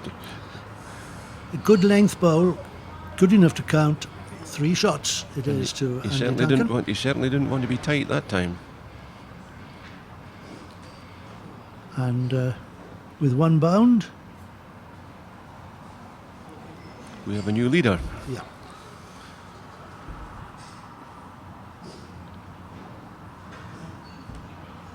Three-two.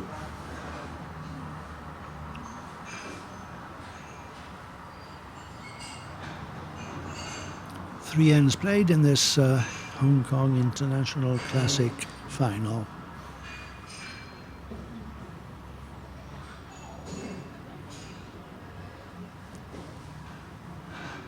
The Classic stretching back now for 30 years or so, and it is one of the most popular and prestigious events on the international calendar. Would you agree it's the third most popular, prestigious? Well, I think it probably is, you know. I always, it's a strange kind of tournament, really, because it's an invitation tournament. You can't qualify to come here. And I always compare it to the Hong Kong Sevens, the rugby union, yes. you know? Yes. It's a very special event that everybody wants to come to, partly because of the standard of play, which is always very high. You've got some of the best bowlers in the world here, and partly because of the surroundings. People love coming to Hong Kong.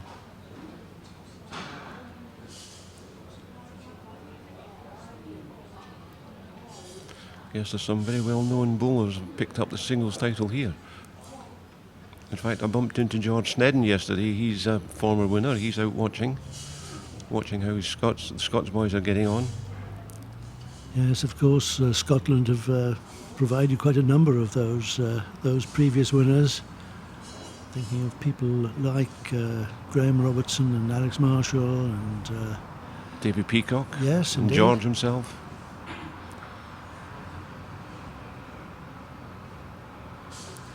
And of course, last year we had Robert Grant winning it. Yes, we forgot about Robert. Yes, and he almost got to the final this year. And this is the man on the mat now who put Robert Grant out in the semi-final on the very last bowl of the third end of the tie-break.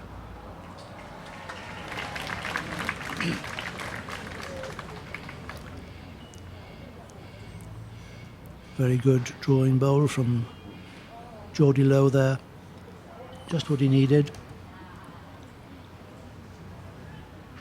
Now, what does Andy Duncan do about this? He's taking his time. Well, he can't go too heavy. Making his decision. He'd love to push that orange bowl out, but he doesn't want to make a total mess of the head and give his opponent a chance for a big count. He's got 2 second shots, David. I mean, the trouble is, if he's attacking it and trying to remove the orange bowl, he could push the orange bowl onto the jack. That's what I was thinking at the... And that would be a disaster. Because there's no balls at the back.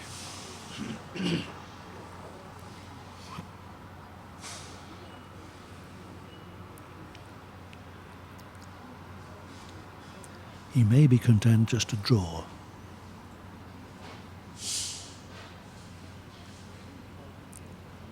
Looks like a draw.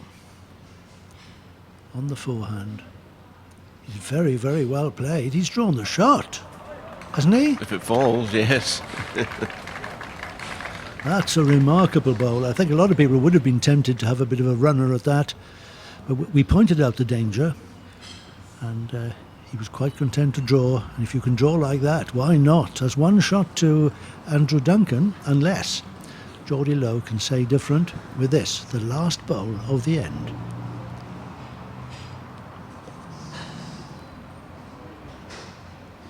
That last bowl of Andy Duncan must have hurt Geordie Lowe quite considerably. Oh, tried to get it out, missed it by a whisker. Lovely effort. You could hardly have done any better than he did there, Geordie Lowe. It's one shot, though, to Andy Duncan, who leads now 4-2 after 4 ends of this first set.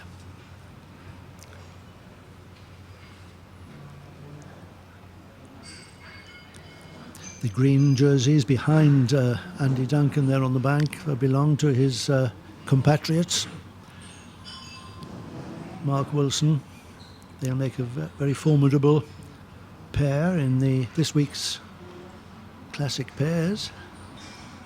And his female compatriots there to Ashley Rainey and Catherine McMillan. Geordie's questioning the length of this jack. He thinks it's short.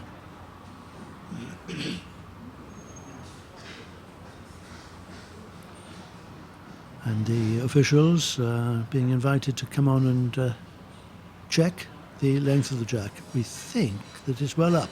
Andy Duncan thinks it's well up, but we'll see. Roger Black getting a sprint on. Breaking into a trot there, Roger. Careful now. It's interesting to know, David, I was talking to Rita Choi, the marker for this game, and she was telling me that she's would like to be selected to umpire in the World Championships next year in New Zealand. She's hoping to be on the shortlist.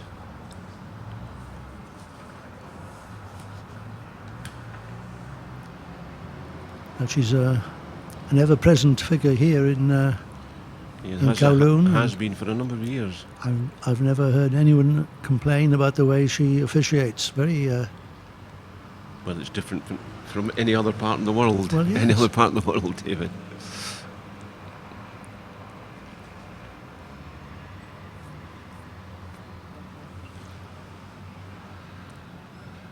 Yes, I hope that Rita gets her wish and does get selected for the umpire panel for the World Championships. I take it you'll be there next year? Well, I'm hoping so. I mean, at my age, it'll be a bonus if I make it. But yes, I'm looking forward to Christchurch in 2016. And you're off next week to Australia, is it? Off to Helensvale near Brisbane on Monday for the World Champion of Champions event.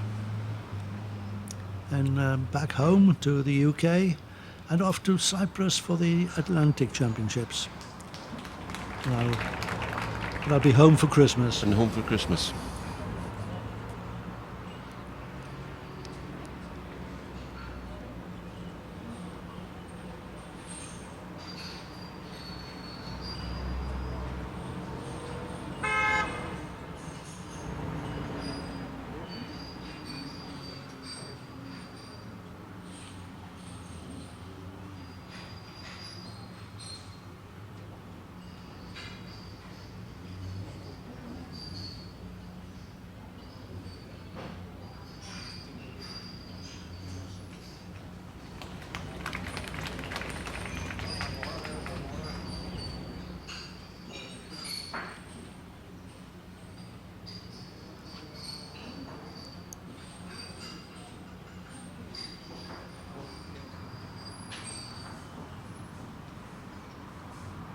Looking for a good length bowl, and he's got it, surely.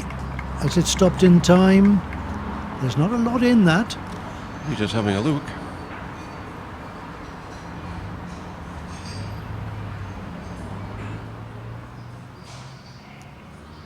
Measure the Just shot. changed the measure.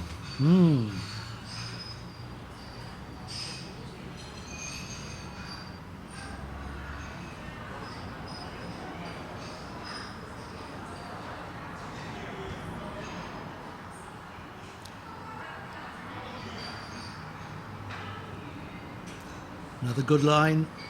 How's the weight?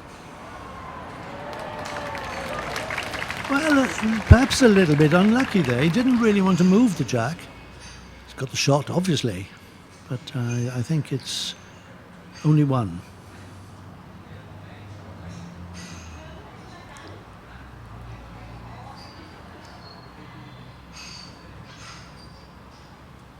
Andy Duncan won the British Fours indoors last year.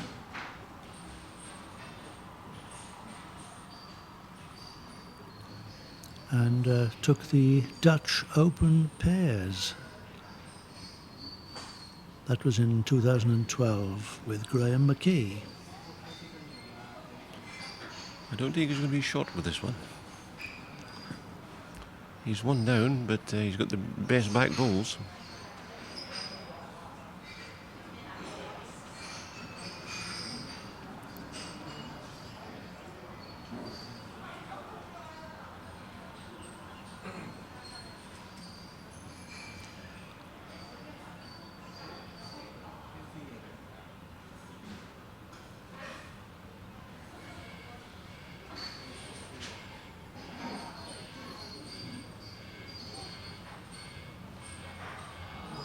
Oh, well, that's a bit cheeky. Some ironic cheers coming from the crowd there. He'll take it though. It wasn't far off, you see. He needed that that glance off the side bowl, and is touching the jack. Oh, it did touch the jack. Whether it's still touching, we're not sure. We don't know who shot. Don't know who shot.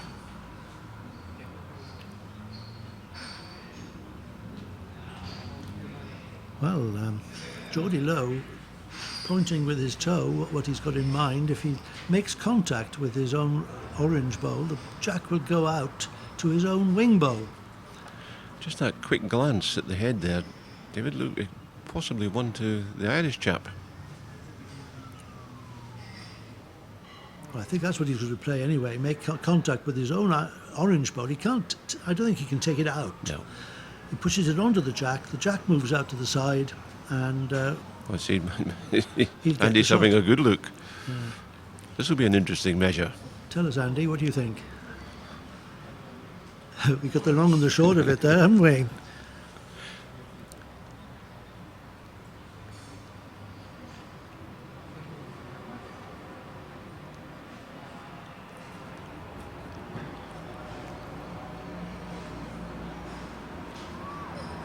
Oh, so close. Well, Perfect weight for the job. This is going to be interesting. Now, Andy's had We'll need Roger Black's expertise on this one. Andy's had a very good look. They think they're both touching, and it's in which case it'll be 0-0. And we turn over to another end. No shot on the fourth end of this opening set. And the score remains the same, 4-2, but after 5 ends. You don't see that very often, Jem. No.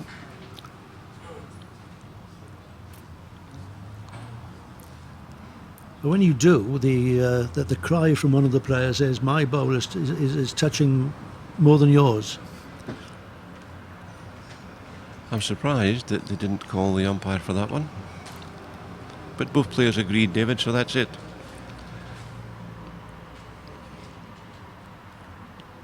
Well, if there was any fresh air between the bowl and jack, they would have called for the umpire. I can only assume that both players agreed that both bowls That's were right. touching the jack.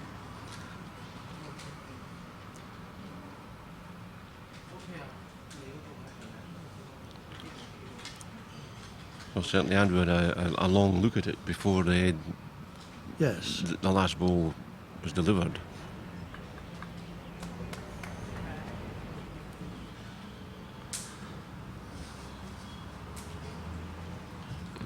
Somebody obviously moving at the back there, causing Yordi to stop in midstream.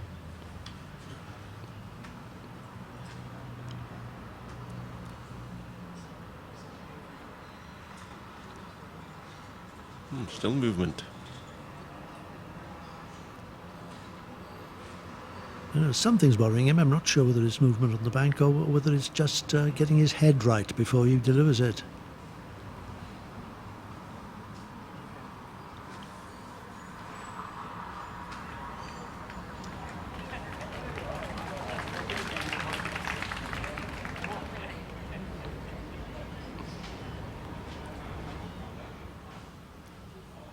Well, the question that I'm asking is why did Geordie deliver the jack on this end? The end was tied, and it was Andrew Duncan who scored the end before.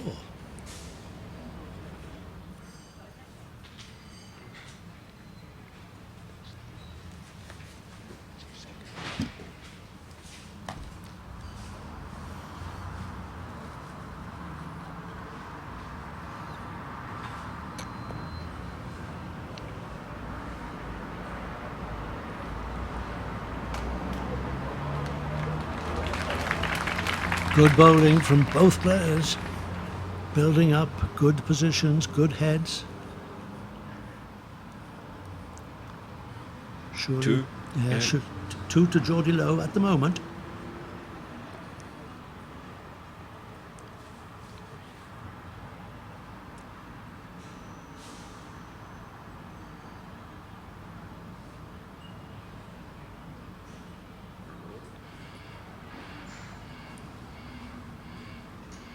What a good reply. Aye. Very unlucky. Any touch on the front, any touch on the orange bowl, any touch on the white would have done. Found the gap.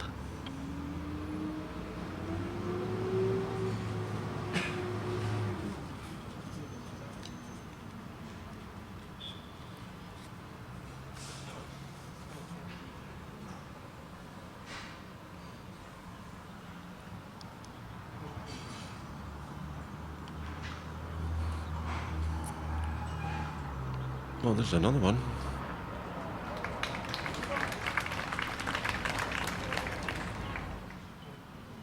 Yes, that's a very good result from Geordie Low there, pushing his own bowl closer to the jack.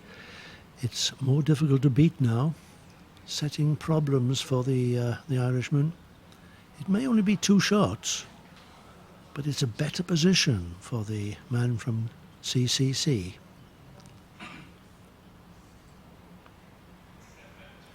There's an interesting technique there, David. Yeah, that technique of so-called measuring the shot without actually applying a technical measure started in Australia, I think, where you use fingers and thumbs, and it's quite a popular method that's caught on all over the world now, even in Ireland.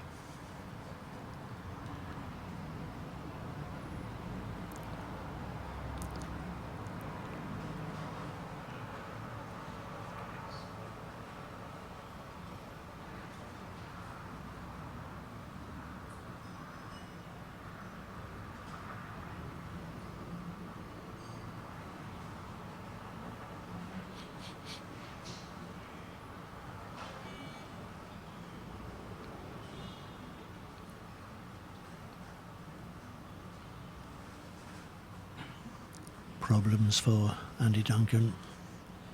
He's taken his time to work out the solution. Now he has to apply it. Backhand. He's holding off. Yeah. That hand does tend to hold off with even a little bit of weight. Not his best shot.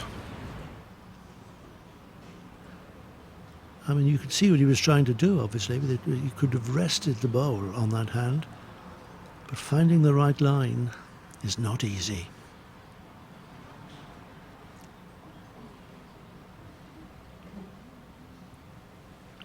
Both players are in the same game. They're in the construction industry.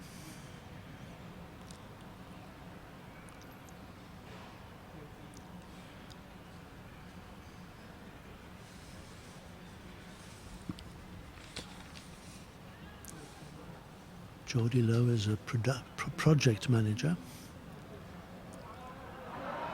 Oh, he's knocked in. Oh, that could be costly. I don't think he's pushed Andy in for shot. I think he's reduced the count. He's not a happy chap. He's not. And he doesn't know quite what's happened yet. I think he's gesturing one to you in terms of Andy Duncan, and that would be a disaster. But he's going for the mat. I think he's kept the shot.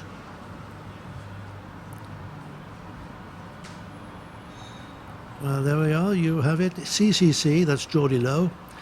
One shot there gives him 3. Andy Duncan from Ireland stays on 4. And there's 3 ends to play in this first set.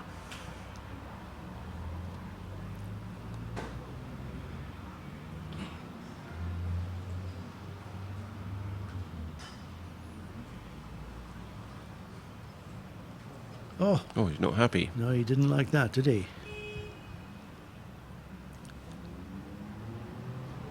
Well, there's not a lot wrong with it. No. The line was good, just the weight.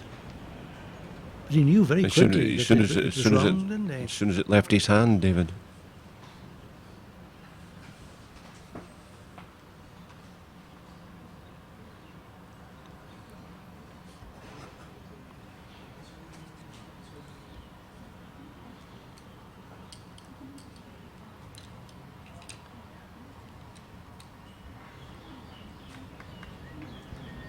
And he's a sales rep and sells construction materials to builders and plumbers. I think the two of them ought to get together afterwards. Make a good team. Oh dear. Geordie's gone walkabout. It's not the start he wanted.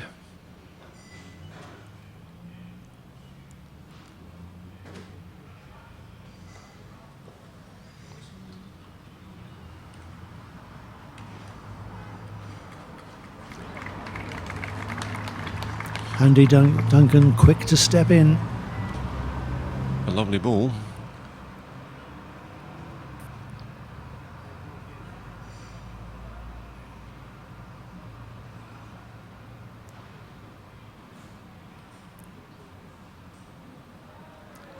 Oh yes, a little bit of good fortune there, glancing off the wing bowl, but he was in the area, deserved that. Who's got the shot? Difficult to tell from our angle.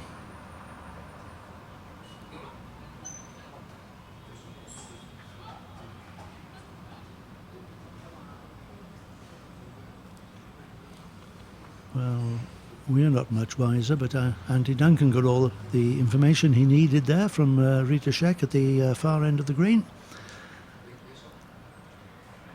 Got to try and repeat the accuracy of his last bowl. It's not bad. Well, yes, that could be the shot. It's fallen the right way.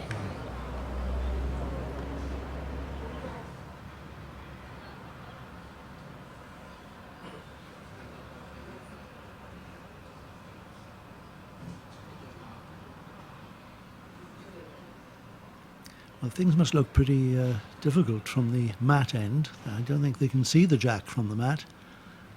So Geordie Lowe working out which is the best route. Is there a road, a safe road to the jack?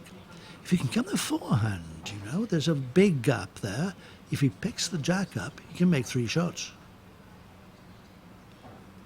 Both of them have had a good look at this head. Difficult to see who's lying. Certainly difficult from where we're sitting, David. I don't think he needs to be thinking about the trail either. He draws on his backhand, the left-hander's backhand, through the gap, picks the jack up moves it a few inches for 3 shots. Good try. Couldn't quite make it.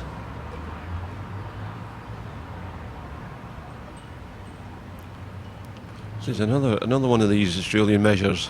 Yes.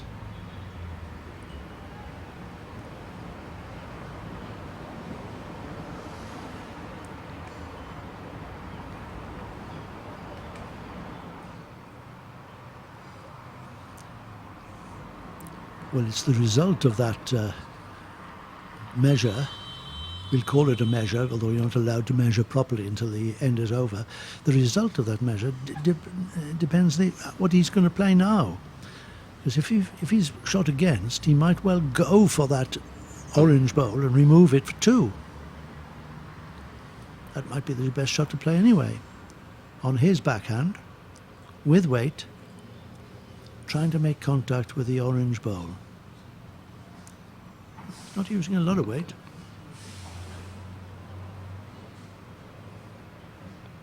Oh, and he's missed his line. Wasn't up anyway. Half-hearted effort. One's out.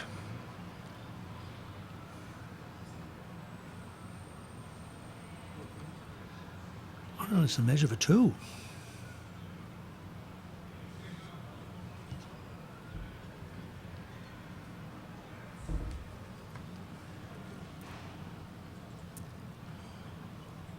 Very picturesque, the Kowloon Bowling Green Club. It's surrounded by high-rise buildings, but there's plenty of trees, and there's the colonial style building, clubhouse. Well, behind these trees there, of course, there's Kowloon Cricket Club. It's a cricket pitch. Yes, just next door. Kowloon Bowling Green Club, Kowloon Cricket Club. They've got a bowling green over there as well. The bowling green's all over Hong Kong, you know. Certainly in this area, there's about 4 or 5 clubs within 500 yards. And we're talking now about Kowloon side. And Kowloon side, you go onto the island side, and there is the Craig Guard Cricket Club, there's the Hong Kong Football Club, there's the Indian Recreation Club. There are lots of greens over there as well. And my own club, the Cricket Club. Hong Kong Cricket Club, with a very quirky green, or it used to have a quirky green. Used to be. Home green advantage.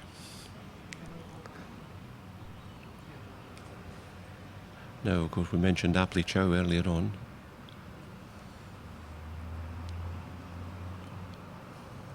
There's another one in Island East, another indoor facility. There's Victoria Park, which is an outdoor carpet. All public greens. In fact, somebody was telling me they're laying some new greens in Victoria Park, some synthetic greens. Yes, but it's because of it has to be altered for the construction of the underground railroad system. I think they want an extra station. Ah, yes. That happened in London recently with a very famous old club, the City of London Club in Finsbury Square, was it, or Finsbury Park? And they needed the green to dig a hole to get down to excavate the Crossrail service in London. So the poor old members of the City of London lost their home club.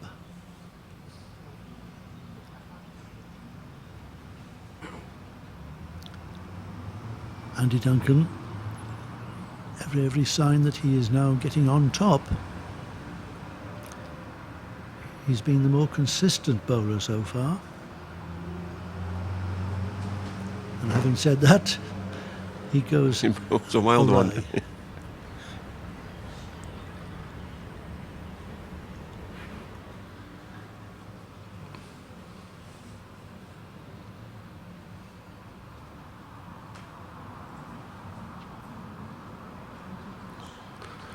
Well, this is not the best of ends. It's not. I mean, and Andy Duncan will feel very pleased to have one on top of the jack. He'll be delighted. But he's going to be a little bit careful. I don't think he dared draw up to the shot bowl, because if he was made contact with it, the jack would fly towards orange bowls.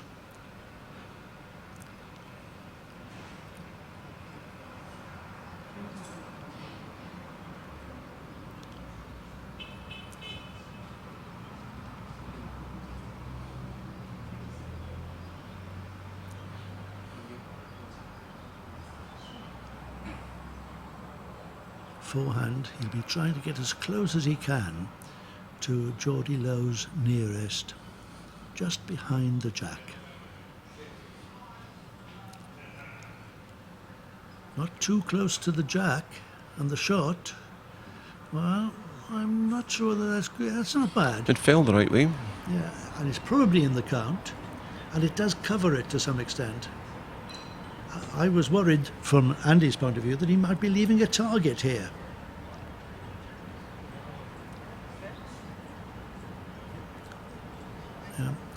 Very expressive, Geordie Lowe. You can tell what he's going to play. He comes up and looks at it and puts his toe where he thinks his bowl ought to go. So he'll be attacking it on his forehand. So let's come back to have another look to see how far it would have to go for him to lose shots. But on the left-hander's forehand, if he makes contact, the jack will go. And if it doesn't go too far, he'll come out of it very well indeed. Well, this is what I was thinking. It might go out with the boundary of the rink. Yeah. And then we're in for an interesting thing on the respot, which David will explain later if it happens. Yes. He's not happy. No. We think it's two. Looks like two.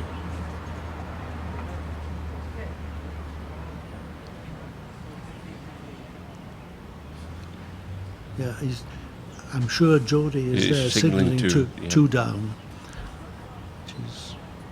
which means 2 shots to Andy Duncan, which means the first set. Well, not necessarily.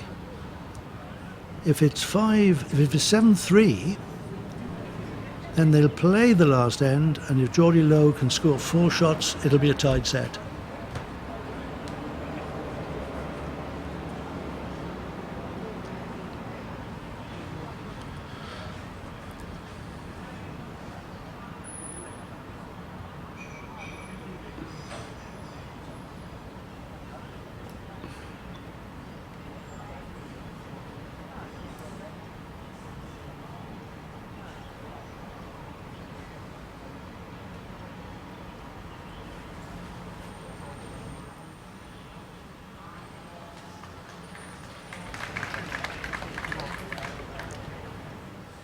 Good start. Yes, it's hard to beat when you're playing your opening bowls like that. Yes. Your opponent is always then trying to stay with you.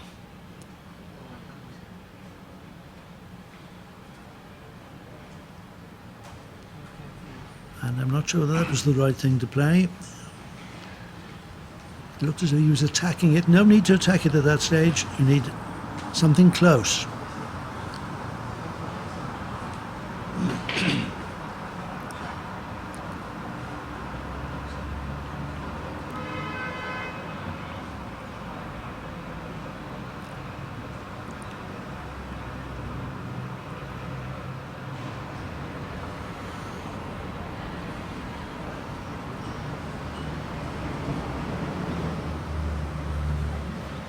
This is better.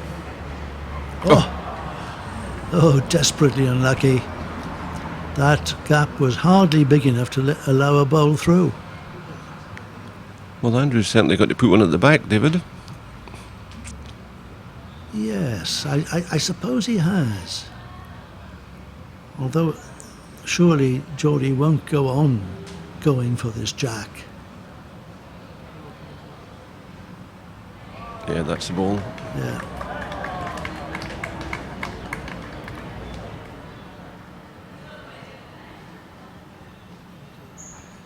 Still having a go at it, trying to pick the jack up and take it through.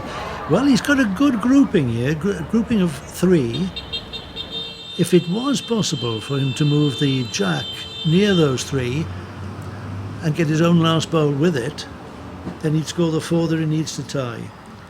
And he's looking to position his last ball. well, of course he is, isn't Yes. he? I mean, Andy Duncan looking at it and thinking, well, how can I stop him? How can I stop Geordie scoring 4 shots? He will know the spot on the green that he's identified.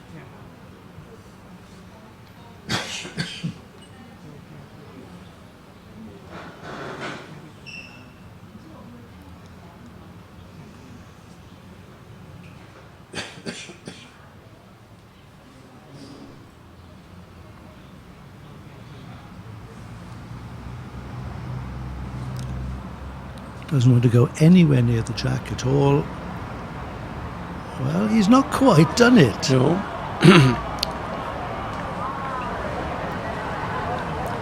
Well, in fact, he's improved the position for Geordie there. There's a window of opportunity.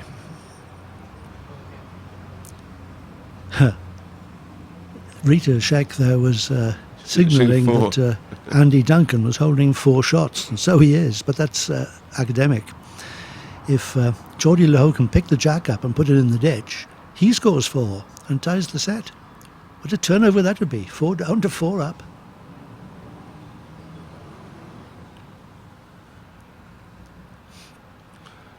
Well, he knows what he's got to do.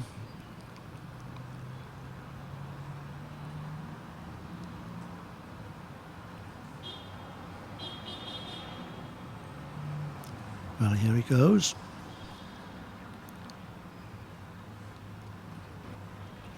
It's on its way. Oh, Very unlucky. gee. Very unlucky. Touched the jack, but wanted to carry it through. And that would have made all the difference. So 4 shots to Andy Duncan, And the first set. which makes the first set look ever so one-sided, far more one-sided than it actually was. In fact, it could have been a tight set if things had gone slightly differently with Geordie Lowe's last bowl there. 11-3 to Andy Duncan.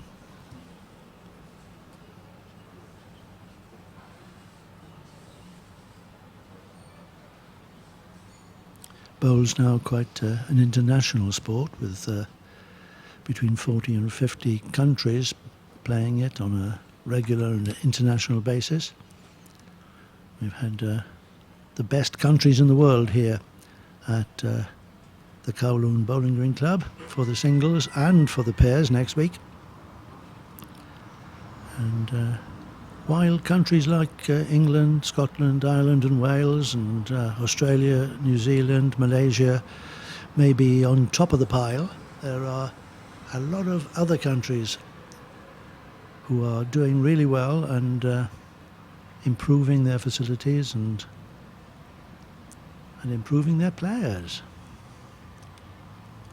I think the Philippines could come into that category, David. Well, absolutely. Small country in terms of bowls, but very, very successful on the green. The Philippines won the men's pairs and the women's pairs last year. And Sonia Bruce almost won the women's singles as well. All from the Philippines. And there's always something on the world stage as well. I go from here at the end of the week to Helensvale near Brisbane for the World Champion of Champions title, championship. And from there back to Europe for the Atlantic Championships in Cyprus. And while those championships are going on, the Asia Pacific Championships are on in Christchurch. Really? So the top bowlers in the world these days have to be jet setters, there's no mistake.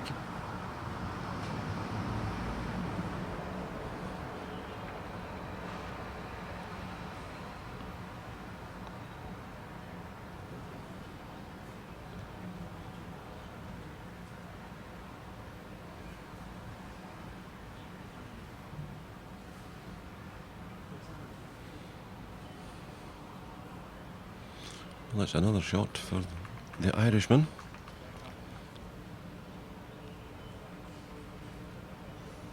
Roger Black there. I thought you had fallen asleep, David. Well, just resting his eyes.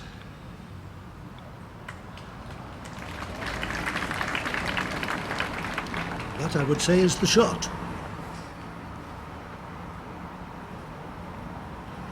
First end of the second set. And Andy Duncan will be quite disappointed that he was beginning to put shots on the card there, and now he's got it all to do. He's got to take that shot out for a count. Would that be your shot, or just trying to knock your own one in?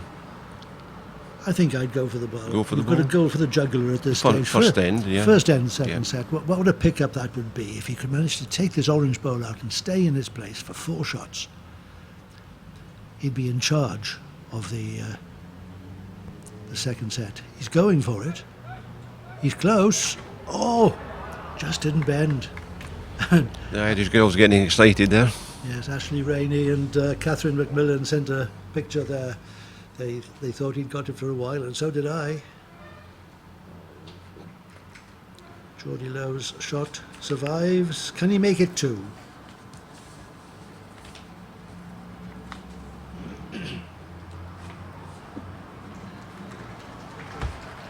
Well, I don't think so. Not quite far enough.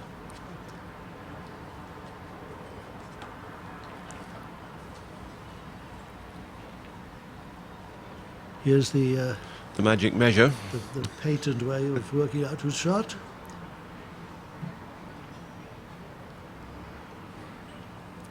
Andy Duncan says, I've taken one out, I'm not going to give any more. Geordie reluctantly agrees.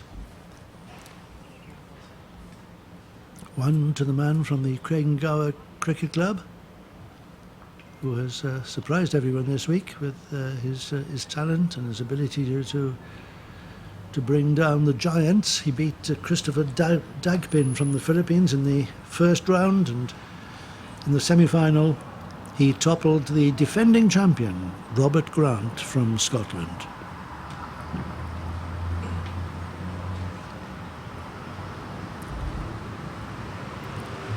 But for all that, for all his heroics this week, he's got to find a way back into the game now. Well, a lovely start. That's the way to do it.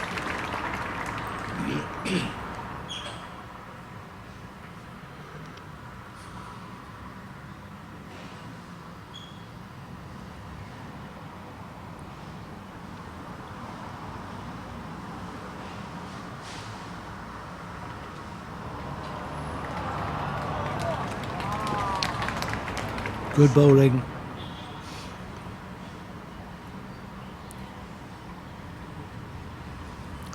And Andy Duncan won't be disappointed with that first bowl. He was very, very close to taking a shot, of course. And he still won't be worried. No. It's a good head to attack here for Duncan. Yes, I don't think he'll be short.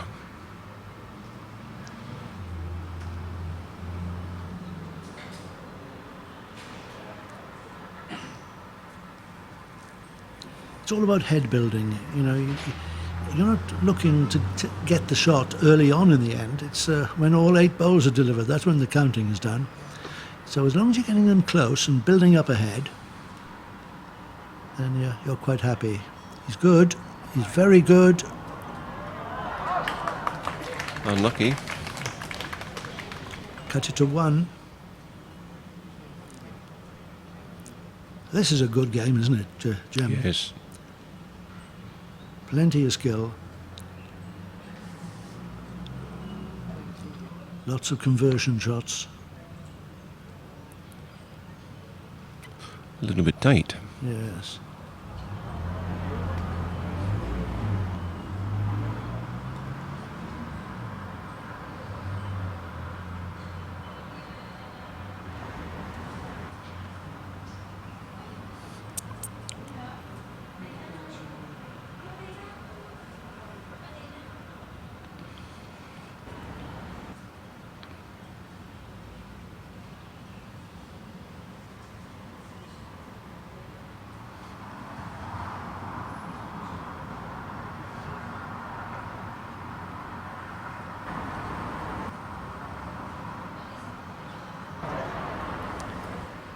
Well, a wasted bowl that. Too heavy. It finished in the ditch. Should have played with a sort of weight that it would hang about and Just be useful. A yard on would have Yes. done him fine.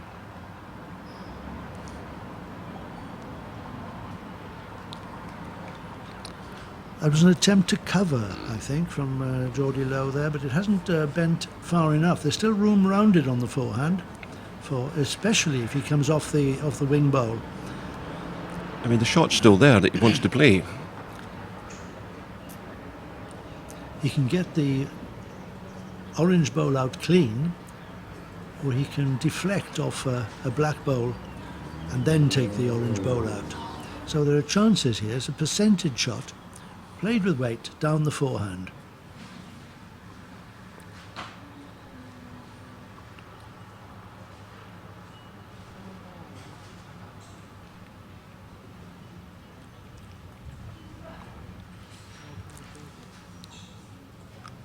Right, he likes it. Oh, Well, has he done it? I don't think so. Almost perfect. Out goes the orange bowl. Topper's back in.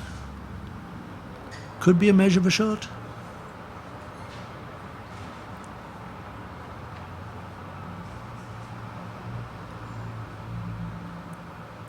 The umpire called.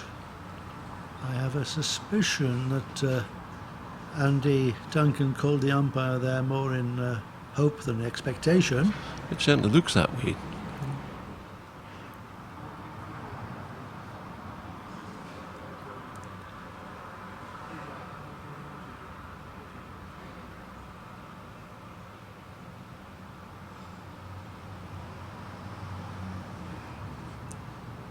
This is the time when you're looking for an official with A steady hand. Steady hands, yes.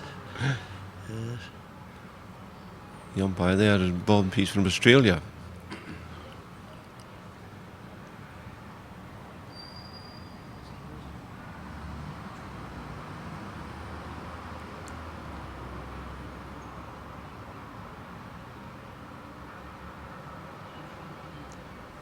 I think it'll go to orange, just. Yep, orange bowl shot, which means one to Geordie Lowe. His second single in succession. And he now leads in the second set, 2-0. A set which he has to win in order to keep his hopes of winning this Hong Kong International Men's Classic singles title alive.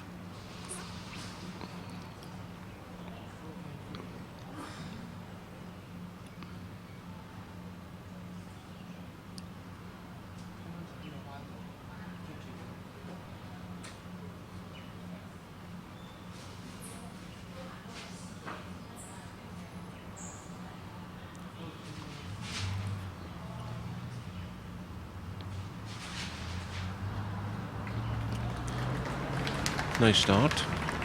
Very good start.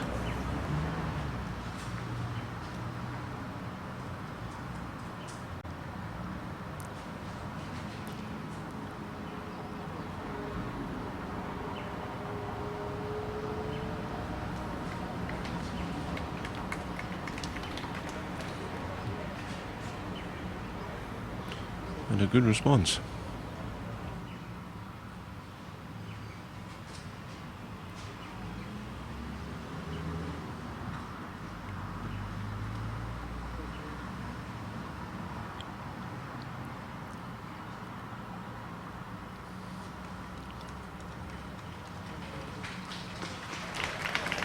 Good bowl.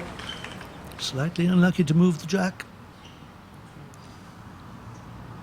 This is more like the way he played this morning to beat Robert Grant. Yeah, yes it is, absolutely. It was a game in which he dominated the first set. Yeah. And then Robert Grant, the proud holder of the title, dug his heels in the second set and won that. And it all went down to the very last bowl of the third end of the tie break before Geordie Lowe pushed one of his own bowls into the count, and that was that. He'd beaten the holder, and he was in the final. That's not a very good one. No. Blocks the backhand approach.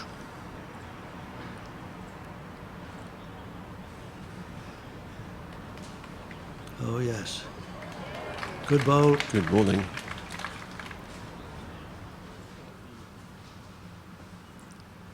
Applause from the Irish contingent there. But it's that sort of game, you tend to give credit to the opposition skill. You do. I mean, it's that.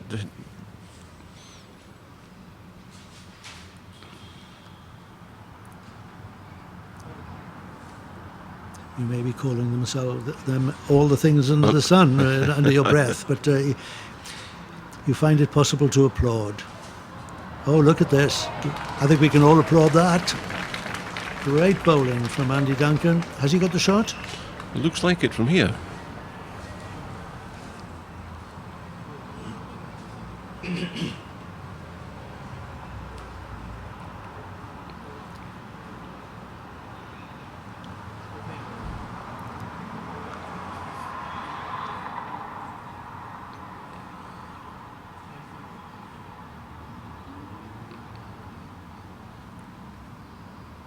Yeah. A red lollipop held aloft there by Rita Sheck, which means that it's Andy Duncan who is holding shot. Confirmation of that. Now Geordie Lowe. Have you got the answer?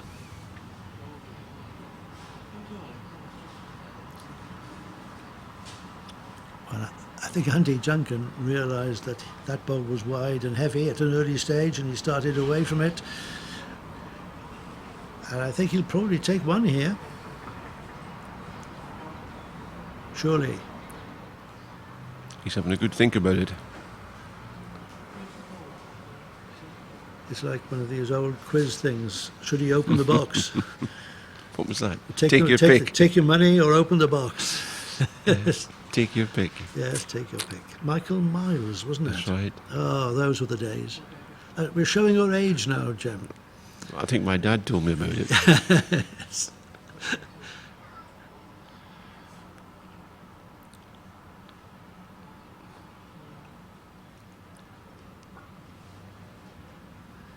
Well, I would be taking the money here. I wouldn't be opening any boxes.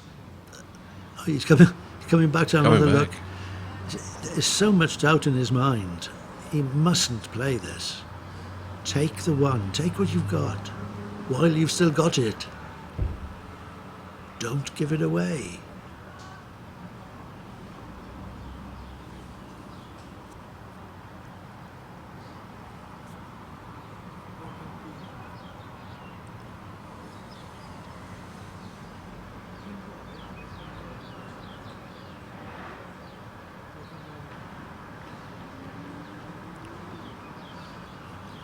See, there is danger here, but No, he's slowing up. yes. Yes.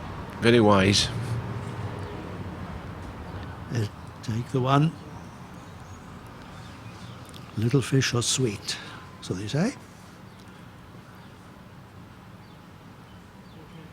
And of course, Andy Duncan doesn't want to take any risks here. No, he doesn't. He have won to. the first set. Yes. All he could do is to tie the second Yes. one. So as long as he goes into the last end with the chance of tying the set, he'll be happy. 2-1 to Geordie Lowe, with 6 ends to play in this second set.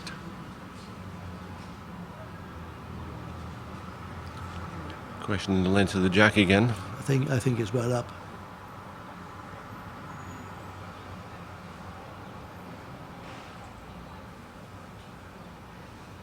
What's the measure? Well, why not? That's what the officials are there for. In fact, most officials like being called on, don't they, Yes. Jim? It's a thankless task to turn up for a game of bowls which lasts perhaps 4 hours and never be called on. And you're standing there.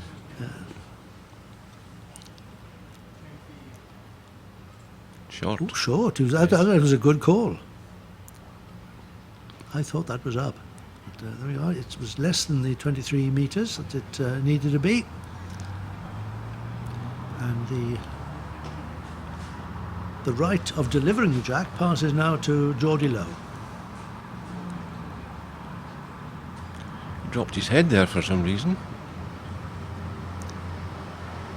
He's put this up as far as it'll go, pretty well. Full length jack now for Andy Duncan. That wasn't in the script as far as he was concerned. Not his choice. He tried for a dead short one. Now he'll have to show he can play long jacks equally well. And the answer to that is to get your first one close, Jim. That's right. Well, that's not bad. Which is done. Yes, that's not bad at all.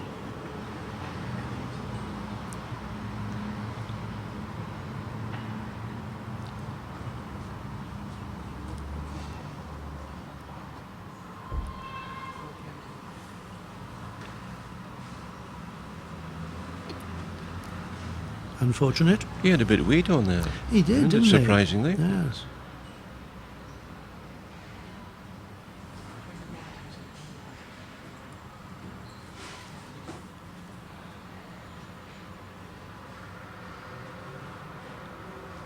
Yes, very good.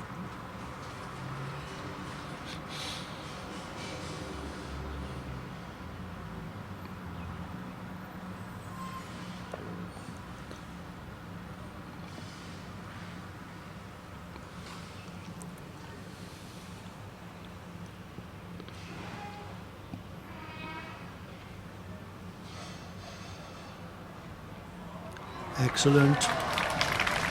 What a good reply. Nice bowling. Appreciated by the crowd here at Kowloon Bowling Green Club.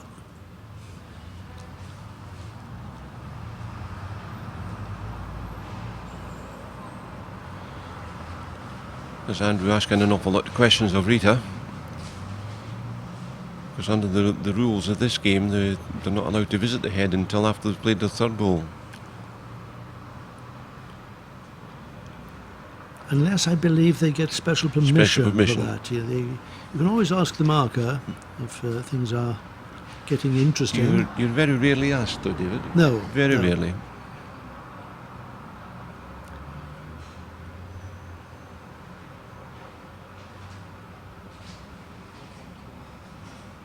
In fact, I can't even remember having been asked in any of the games I've marked.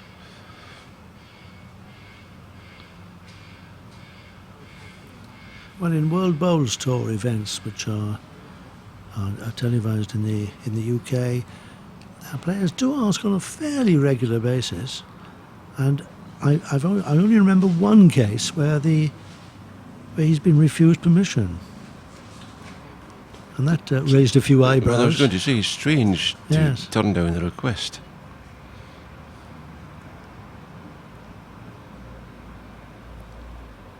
And then chance for Andy here. Shot against, but he has 2 seconds. He won't be short. He's had one go at it and drifted wide. Same again. Same again. Playing those timing shots is rather difficult because you put a bit of weight on and the ball goes surprisingly straight. The speed, the forward momentum kills the bias. You could see he wasn't happy. Perhaps he should have played it on this hand. That's a good ball. Is it good enough for 2? The seabirds there in the front row in their distinctive very orange colourful. tops.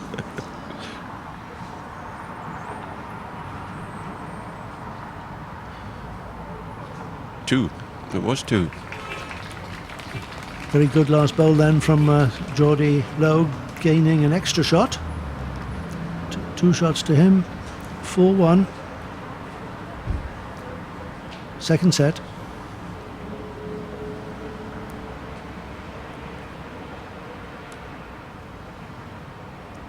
It's a bit early, Jim, to say that a tie-break is on the cards, but if it goes on this way...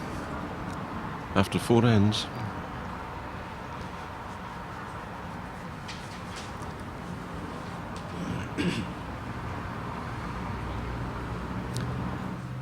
Well, Geordie Lowe there again, dropping his head. It seemed his body language said that he was disgusted with the bowl.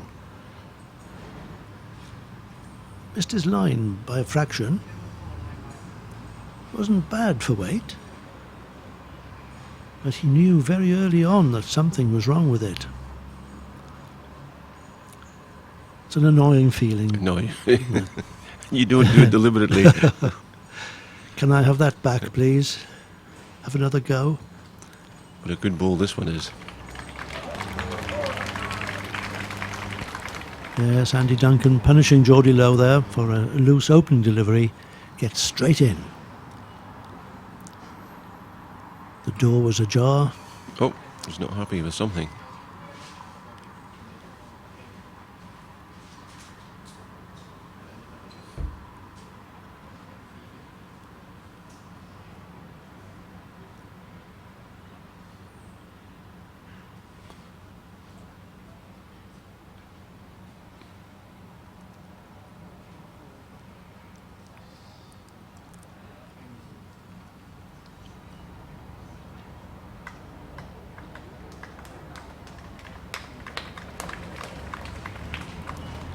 The beginnings of a target here.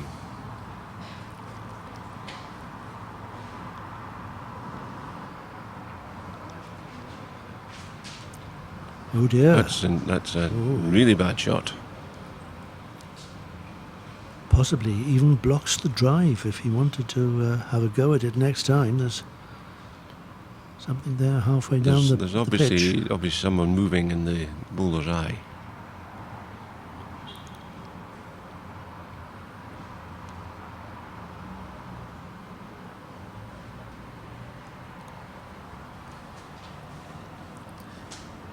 Very impressive delivery style from Andy Duncan. Willing it on.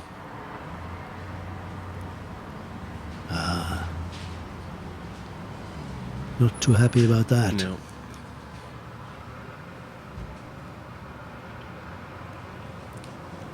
Now Geordie Lowe has had 3 of his deliveries. This is his 4th coming up. And he's desperate to do something about this. You would think draw for the second shot, but first shot would be difficult.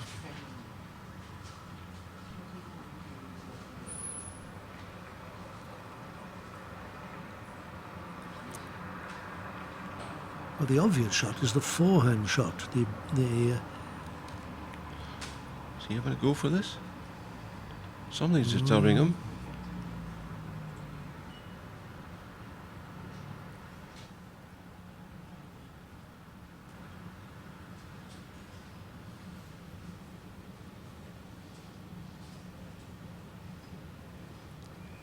Yes, the backhander's, the left-hander's forehand here. He's on target, got something. Now that jack has gone out a long way to the side. It may even have gone on to the next rink. You're going to have to talk me through the respot, David. Yes, well, we may have to. Has it gone dead? It's impossible to see from here.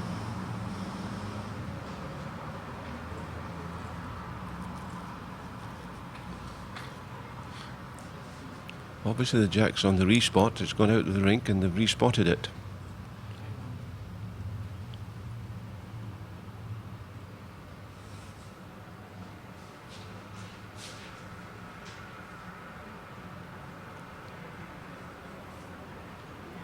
Well, if that's what's happened, which I believe is the case, if the jack goes outside the strings, as we call them, outside the rink, then it's a dead end and it's normally replayed.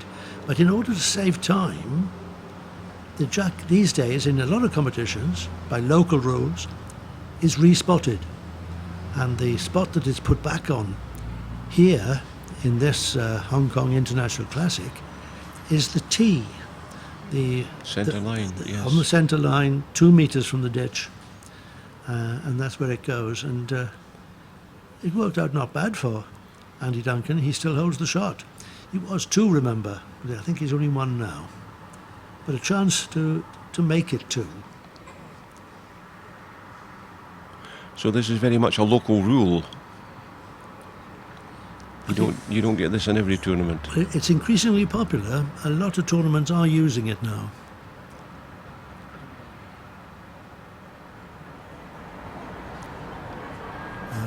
Just not up. That's a chance gone begging. He may regret that. That was an easy chance to make two shots. It certainly looked easy.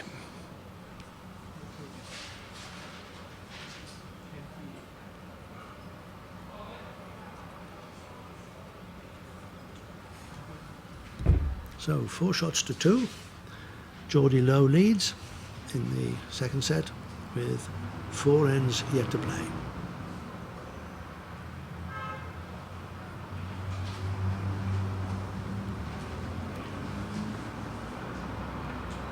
Yes, it gets a bit complicated, Jim, but I ought to perhaps point out that in these local rules, some of them state that the jack should be respotted on the tee, yes. And others say if it goes off one side, it should be spotted on this particular point towards that side of the rink. If it goes off the other side of the rink, it should be equally the other side. It's normally a metre away, isn't it? From the tee. And towards the ditch. Towards the ditch, yeah. Yeah, about 20 centimetres towards the ditch.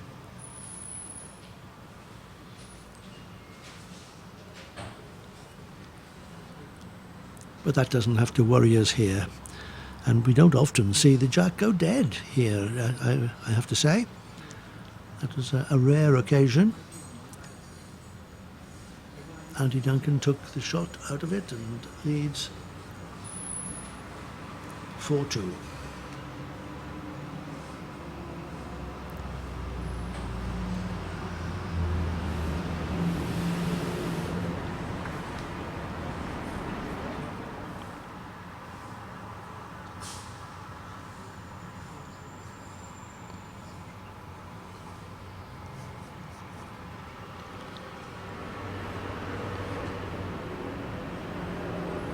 Still shot to Ireland.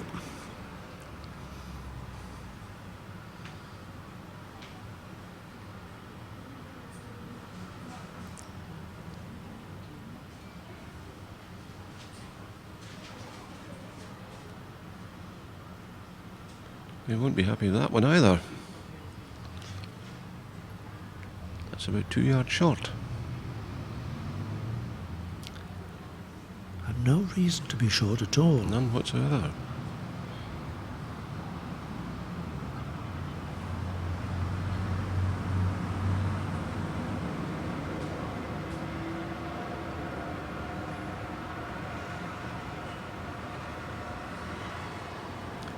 Yes, Rita being kept busy by both players.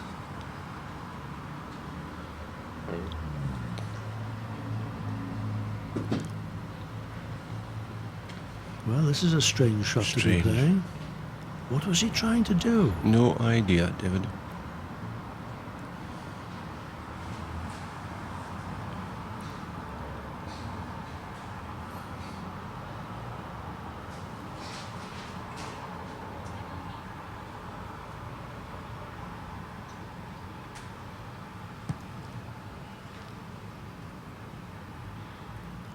Now, Andrew Duncan has established that Geordie's nearest bowl is the one behind the jack, and that's the one he's trying to beat.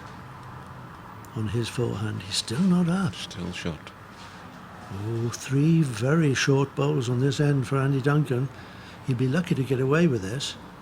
It's not good at all. Because now there is a shot on for Geordie Lowe if he wants it. If he can take that black bowl out, the one that's in shot position, he can score 2 or 3 shots. But it's whether he can do it. What road does he use to get back to that? It's certainly not the best of heads, is it? Does he play forehand or backhand? Well, Well, he's a left-hander, so it'd be difficult for you and I to second guess him. That's right. He's playing at the left-hander's forehand.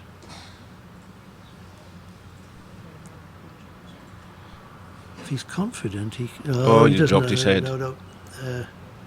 He's taking his own out, but that doesn't make any difference at all. He was one down anyway. Well, that was a bad end for both players. Yeah. Andy Duncan will be very relieved to come away with one shot from that end. And he's back in the game. It certainly is. 3 ends to play, and there's only 1 in it in this second set.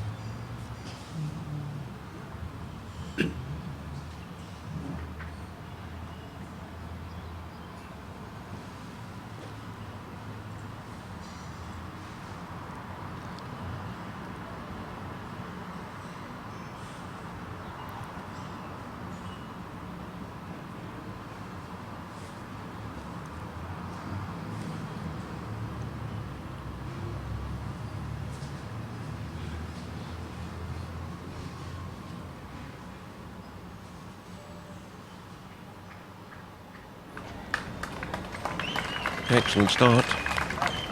There was something very determined about Andy Well, Duncan's body language as he stepped on the mat to bowl that one. After that last end. That's right. He wasn't going to let that happen again.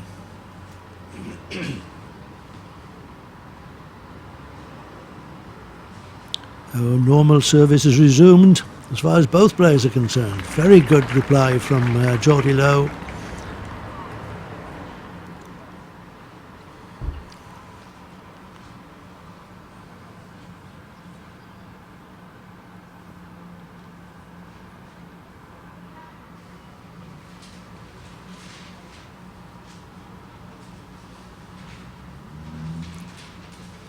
Confident forehand draw. No. Could have done with a bit more. Needs green. a bit more green.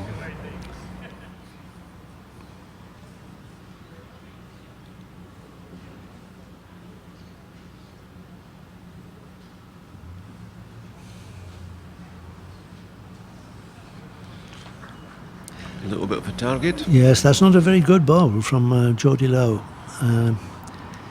It increases Andy Duncan's chances. With a running bowl here, you could take out those 2. Well, Rita's signal it's a good measure. Measure of a shot. But it doesn't change the shot he's playing. He's got to come up to it. And he's got a very good bowl. Oh! Well, what has he done? I think he must be lying shot now. Measure 2.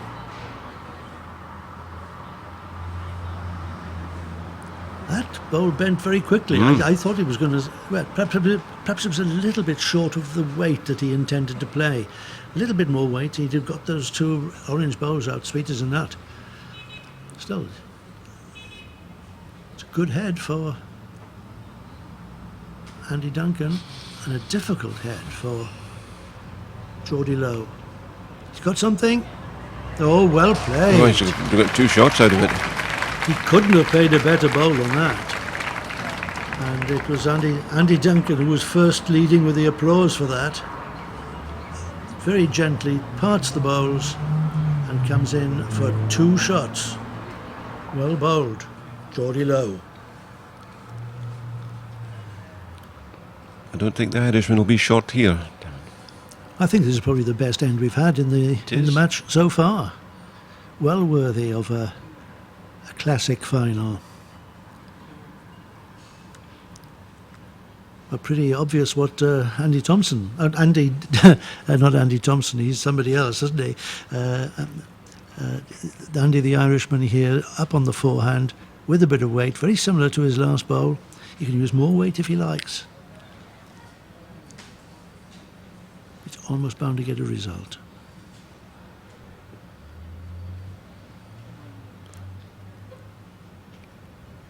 He's bending. Missed it. The luck of the Irish. Actually, it's still Still 2 shots to. I think I'd settle for 2 here. Jody. Yes, I think I would as well, especially with that last With bowler's that, yes. finished.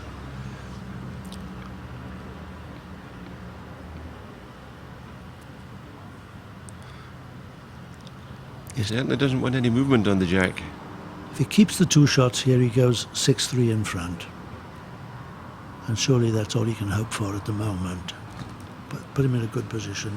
Don't try and think risky. I don't know why he's looking at it. I think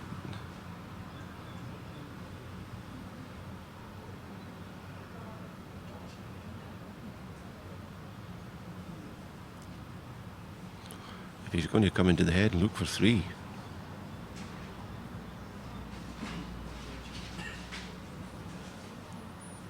This is when we need the stop clock on it. I think he's looking at the scoreboard and doing a bit of mental arithmetic. Mental arithmetic. Come on, take the 2. 6-3 up with 2 ends to play is pretty fair.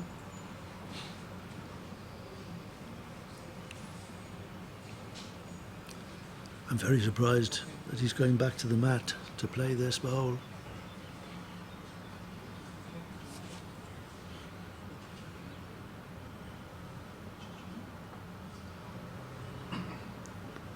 He might regret this.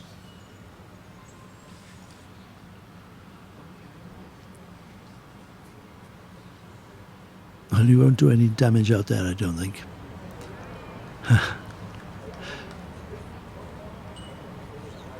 But why did he play it? No idea. 2 shots. And he moves. It's something you would have to ask him later. Indeed, yes. Those 2 shots, though, put him 6-3 up with 2 ends to play in the second set. And if he can just keep his nose in front, we're in for a tie-break. Yet one more.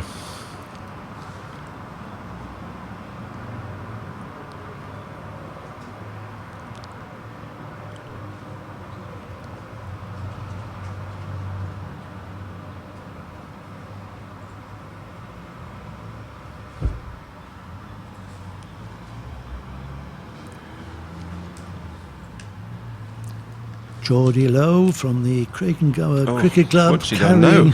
carrying Hong Kong's hopes in this final.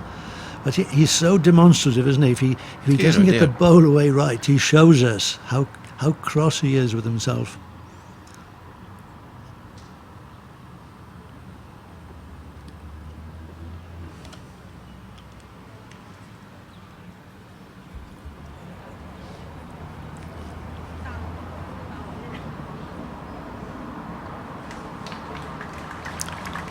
Decent start from Andy Duncan.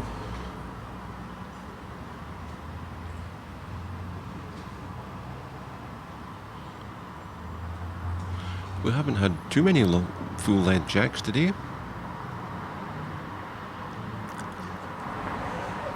No, we haven't. But I think Geordie Lowe is the one who wants to make that break and go long, because Andy Duncan has just about had the better of the game on the short jacks.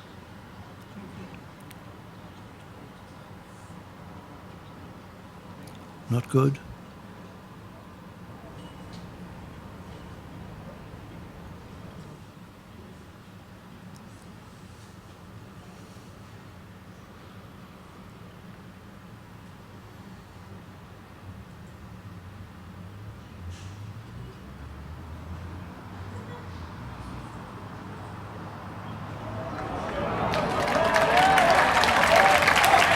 Well, that's better, isn't it? Picked himself up and gave the crowd something to cheer there. Yeah, they've been quiet for the past 2 ends. That was a great bowl. Mind it, it's shown Andy Duncan that there is a way in on his backhand through that same gap. Pick the jack up. He's got one at the back. So if that was the case, he must have asked for permission to come up then. He's only played 2 balls. One would imagine so. Yeah. I didn't actually see the exchange. No, neither did I.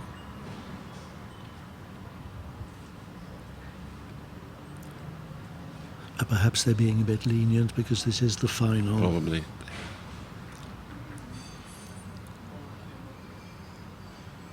How do you judge how important a bowl is in the final of the Hong Kong International Classic? Every bowl matters.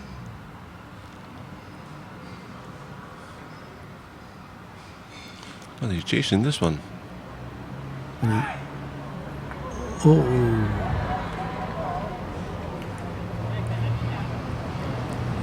He was very, very close to what he intended. If he got past the front bowl, he was in business, and out that orange bowl would have gone.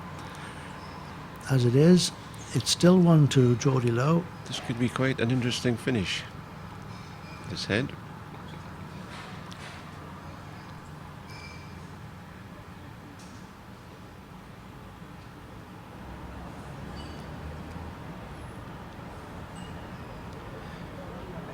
Yes, it's not over yet, is No, it? No, no. this end.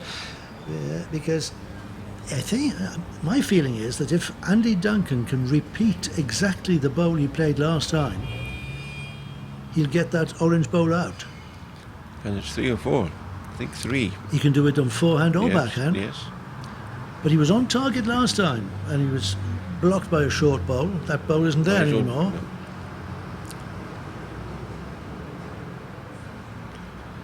So it's bull or jack.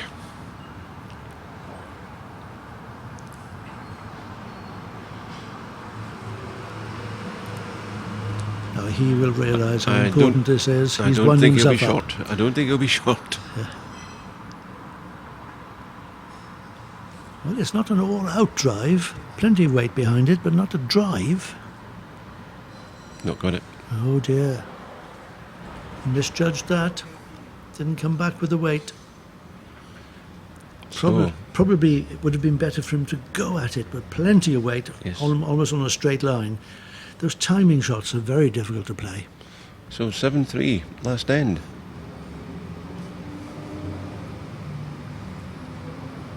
They will play the last end because a count of 4 to Andy Duncan would allow him to tie the set and would give him the match and the classic title.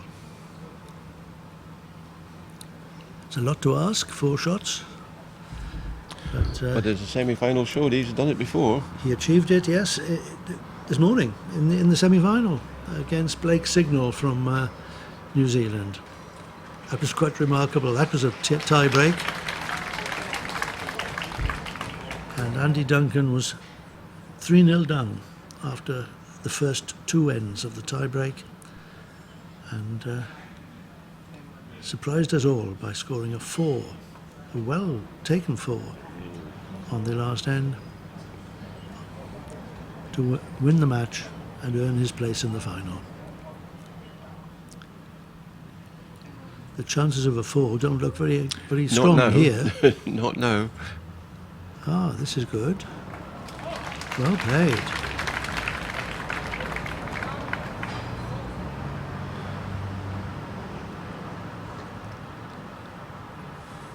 I think he'll be trying to burn the end here.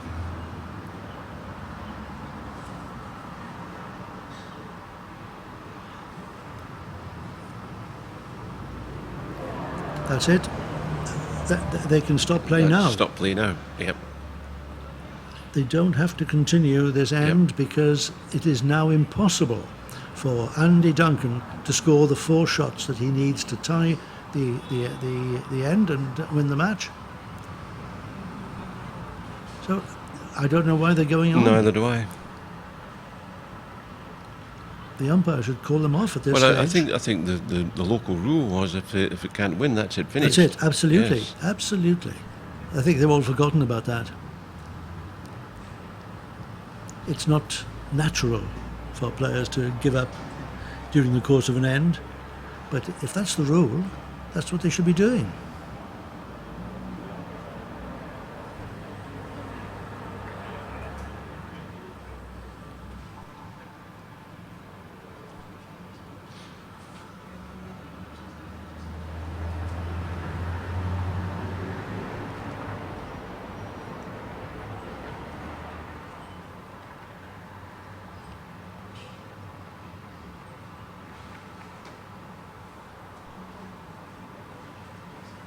Very strange. This is totally academic. This doesn't need to be happening. Geordie Low has won the set. Whatever happens.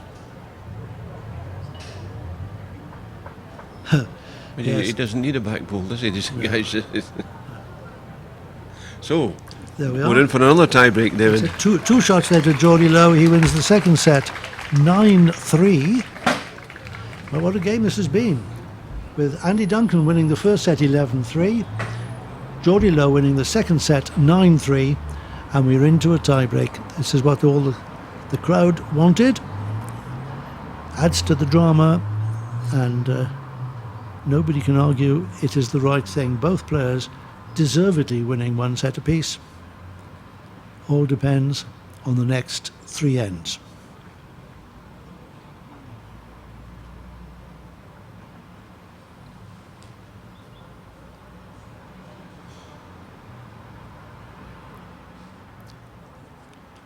First visit to Hong Kong for Andy Duncan. He's enjoyed every minute so far. And I'm sure that his successful run in the singles, men's singles, is part of that. He'll have plenty to remember from his first trip to Hong Kong.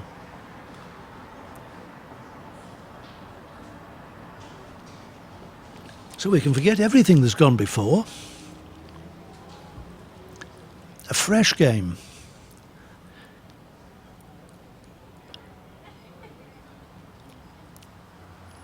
Now is the time to find your best form, dig deep.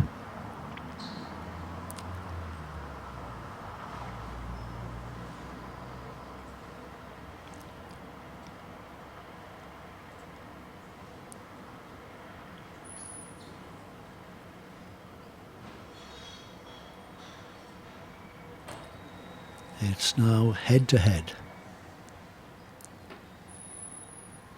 Every bowl counts.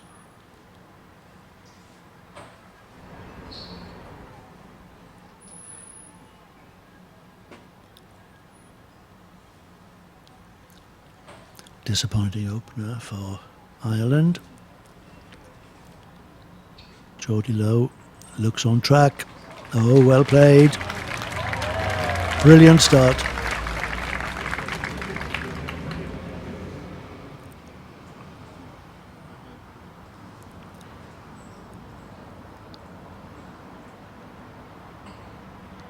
This is better from Andy Duncan. Very good second bowl. Now we've seen a very patchy performance from Geordie Low compared with the form he's shown on the way to the final.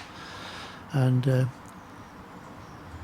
he's worn his heart on his sleeve and shown that he's been very disappointed with his own form on occasions. But if he's got the ability now to forget all that, put that to the back of his mind and concentrate on what he's doing, now is the time to find his touch.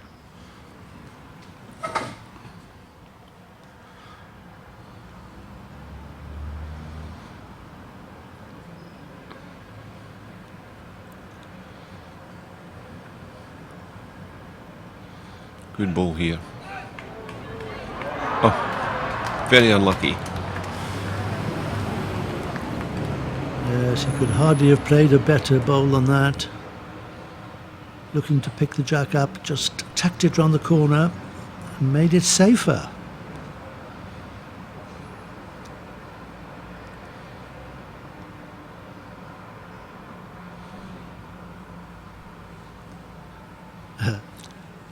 Then why has Jordi not asked for permission to go up and have a look?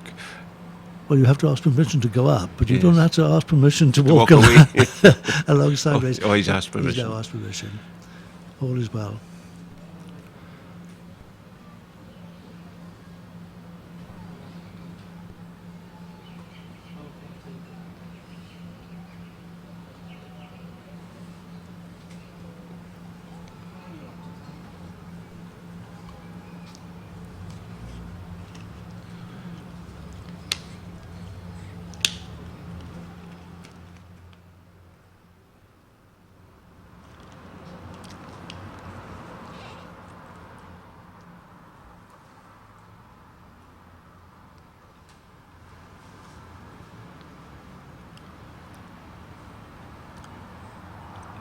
Left-hander Geordie Low, product of the Hong Kong Youth Development Scheme.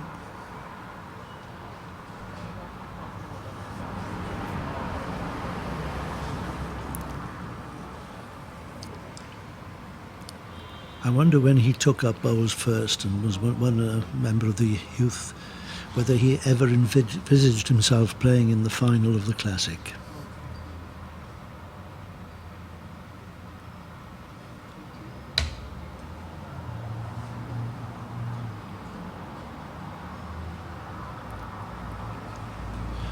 I would think his auntie, who introduced him to the game, must be very proud. Very proud, yes, indeed.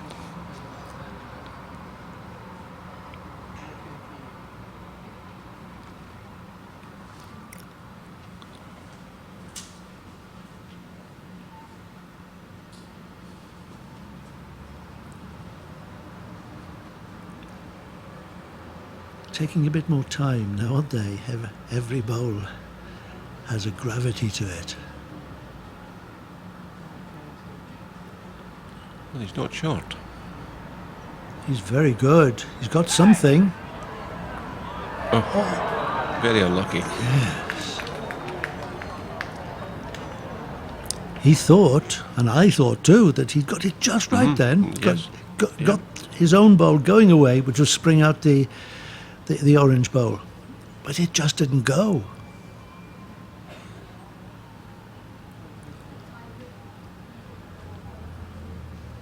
This is another case in which Geordie Low might be well advised to leave things alone. Well, that's what I'm thinking. Yeah. How can he get another shot here? If he's the least bit heavy, he's going to go 2 down. He's being bowled. Oh. Seems very easily distracted. Yes, yes. I don't think there's anything at the far end of the green to get in his eye. Certainly not on the roadside.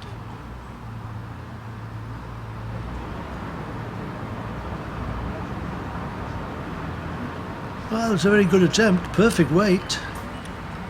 Well, that was never going to come back. So one to the local lad. Yes, indeed. Advantage. Kowloon Cricket Club. Geordie Low leads in the tiebreak by 1 shot to 0.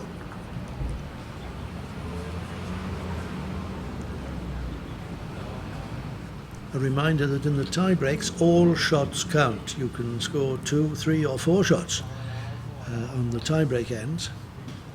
Unlike the World Bowls Tour professional version of the game where you just score 1 point for winning an end. Yes.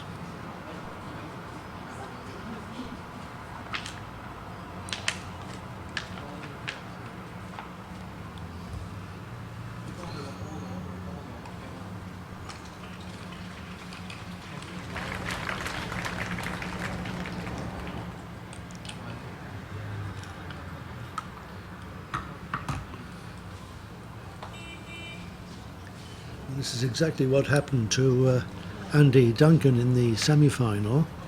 In the tie-break on the first end, he dropped a single shot to Blake Signal of New Zealand. In the second end, he dropped 2 shots to the Kiwi and then hit back with a 4 to earn his place in the final.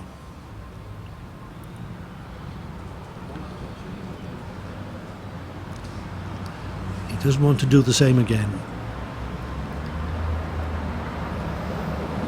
Well, he doesn't want to be in that position anyway.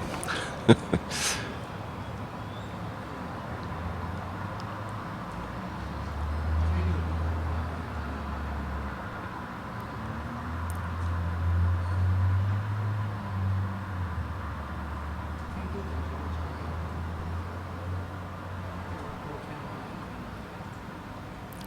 26-year-old from Ballymena in Northern Ireland. Well, he looks as though he's got the shot with that one. Might have come in the back door, as it were.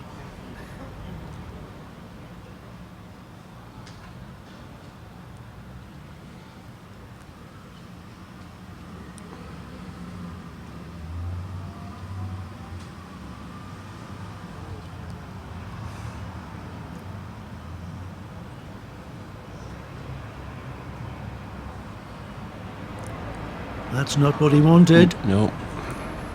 It's not of much use there. A great opportunity here for Andy Duncan with a forehand draw. He doesn't have to be thinking about the trail. But if he should touch the jack, he could make 3 shots.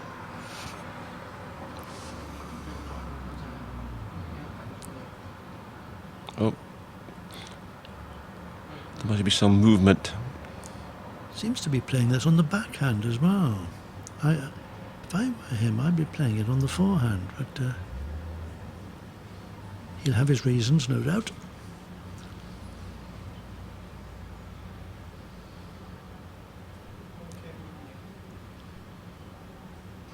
Same thing applies. A bit of movement on the jack would do no harm at all. Very nice.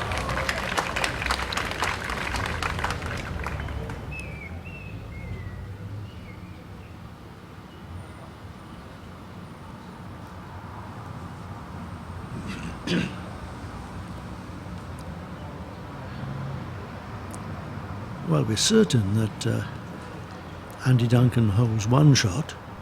We feel that he's probably holding 2.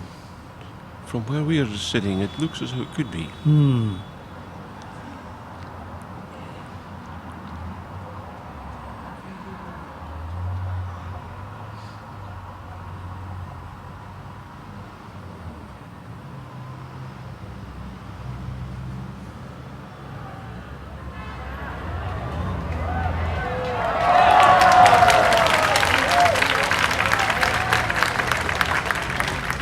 Well, what a magic bowl there from Geordie Lowe. He's played well all week and he's really finding his form at the right time in the final now. It was 1, maybe 2 to Andy Duncan. It's now 1 shot to Geordie Lowe, but An opportunity for a 4. a marvellous opportunity for Andy Duncan if he can on the forehand rest out that orange bowl. It's a very difficult shot to play because if he's over-greened or over-weighted, it just won't come back. But he's got to reach, and he's got to be wide enough. Everything's got to be perfect with this. Safe to say he won't be shot. But the reward, if he can produce a perfect delivery, is tremendous. 4 shots, if he can get it.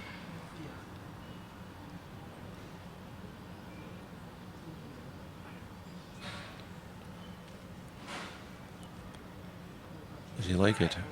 Yes. He's got a chance. Oh. Is it 1 or is it 2? Well, there was an element of good fortune there. I think it's 2 shots, but it's not the way that he intended it, but that will do nicely. He was on target. The target was only about 6 inches wide. He hit his target and moved 2 of his bowls in to count. One of them has already been taken, and I think Geordie has said you can have the next one without a measure. Wants a measure. Wants a measure? Yes, he does. Why not? A lot at stake here. He's entitled to a measure. Well, there you are. They're applauding each other. Yes. Best yes. of luck last end. Yes, in a way, it'd be very nice if it was only 1 shot here, and it'd be 1-1 and everything depending on the last end. But I'm afraid, from Geordie's point of view, that he's going to lose this measure. My money's on the black bowl. Black one? Not the orange. What about you, Jim? I think you're probably right. Roger Black will soon tell us. He's a surprisingly steady hand, doesn't he? He'd Commonwealth Games final umpire, wasn't he? That's right. That's well right. regarded. Yes. Very highly regarded.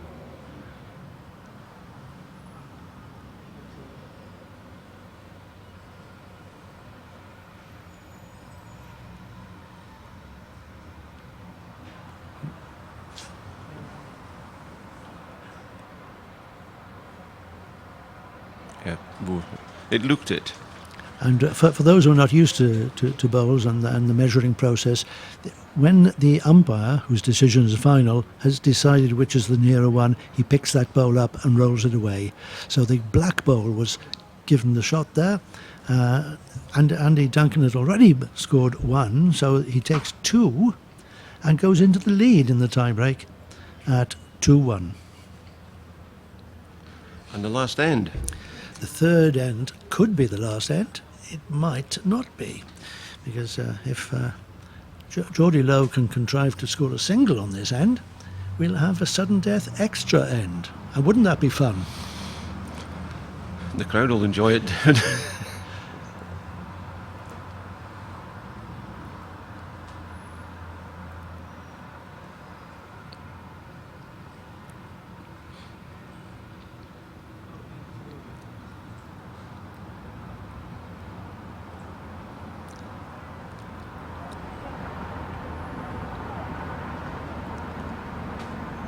The chips are down for both players, really. Both of them really would love to score on this end.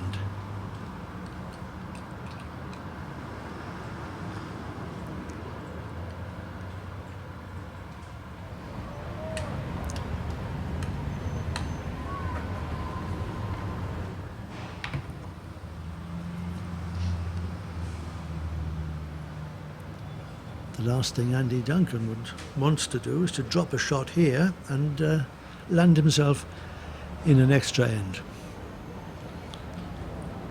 But well, it's not the best 2 balls he's ever bowled. That's the way it's looking at the moment.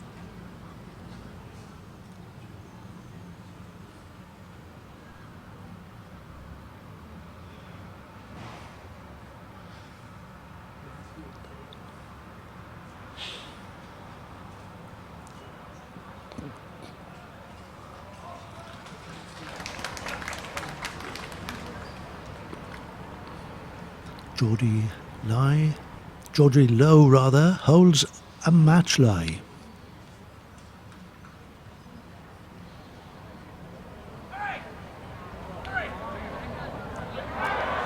Well, he doesn't anymore.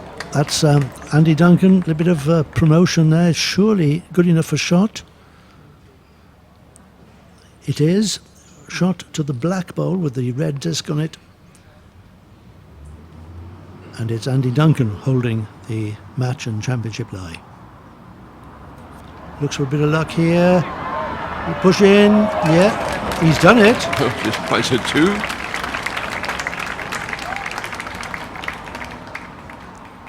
What a result. It could be. I think he's made 2 shots here. One moment the championship was against him. Now it's his.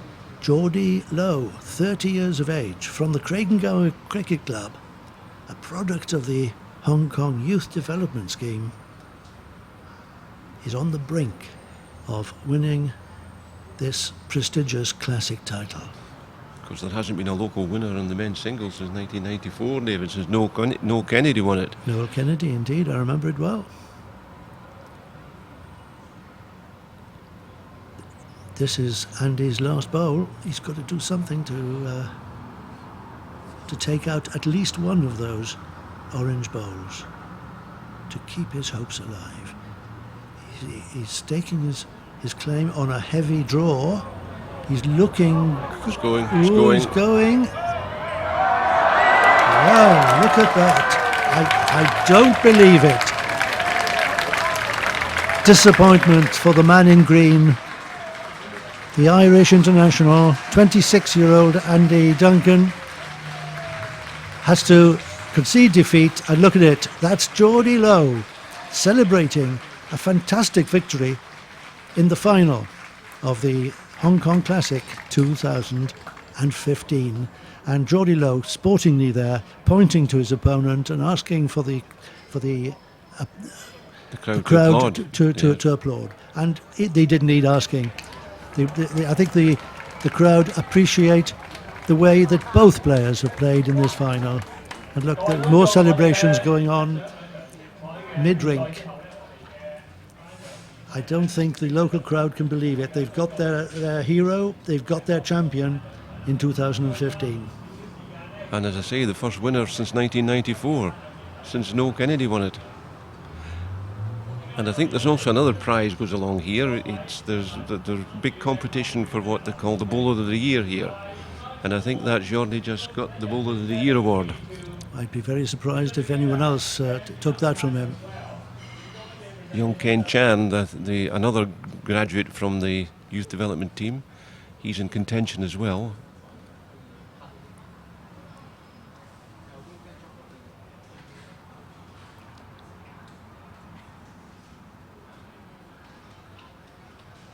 Well, I think that's us until for the presentation ceremony, David, and we'll reconvene next weekend, I believe. Well, I enjoyed every minute of it, and what a finish we had in Wonderful that finish. men's singles final. Wonderful finish. See you next week. Thanks.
For letting us use the green for the Hong Kong International Bowls Classic 2015.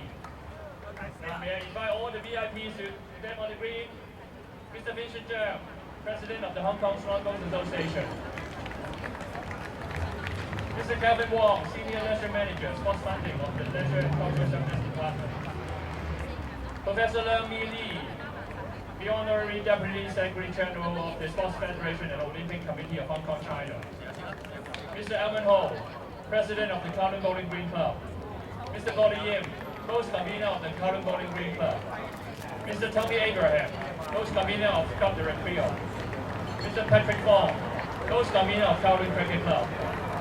Mr. Ye Shui Ying, our sponsor, President of the Yonggang Multi-Bowls Club.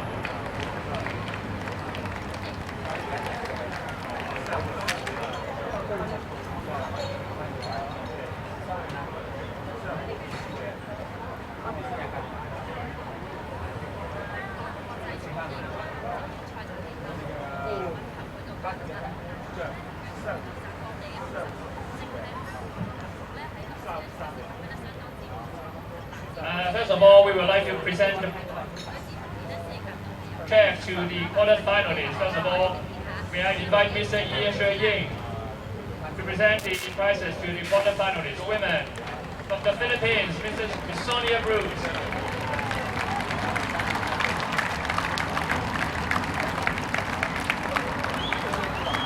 Ms. Queenie Lai, CdeR Sports Club.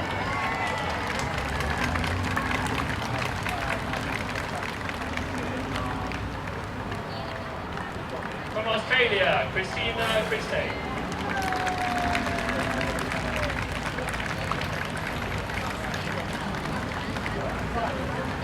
And Miss Linda Lee of Island Lawn Bowls Club.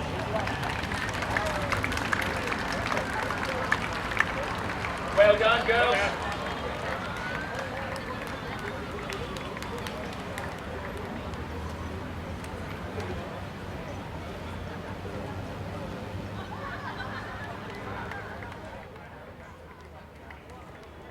Now it's the turn of the men's quarterfinalists. Mr. Ye, please stay. Our first quarterfinalist, Mr. Ken Chan of Kowloon Cricket Club.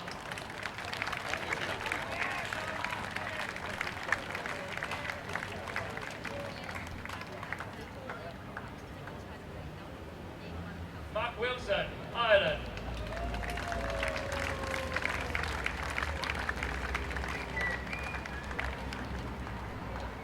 Chris Gale, England.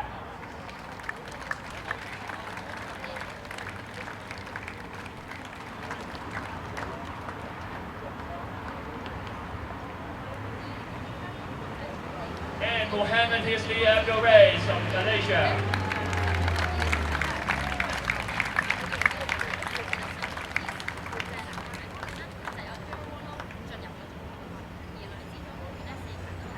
Yes, please get together for a group photo.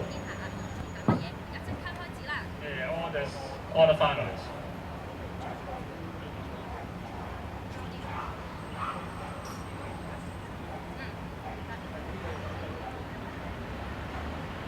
Okay, 葉生請留步.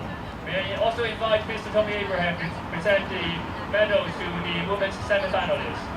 Mr. Tommy Abraham. First of all, from Kowloon Cricket Club, is Tammy Tam.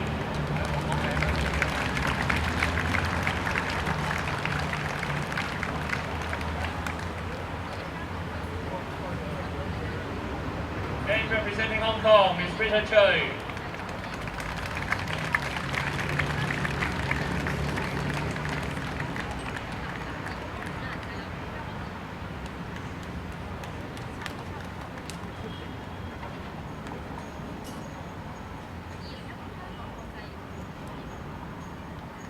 Thank you, Mr. Abraham.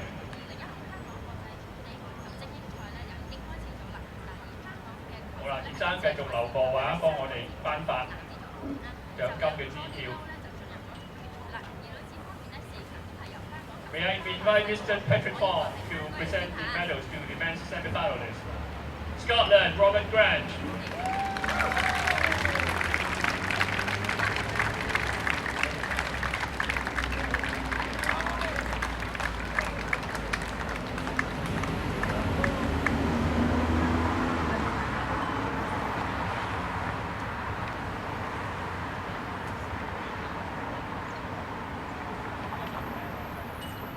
And Blake Signal of New Zealand.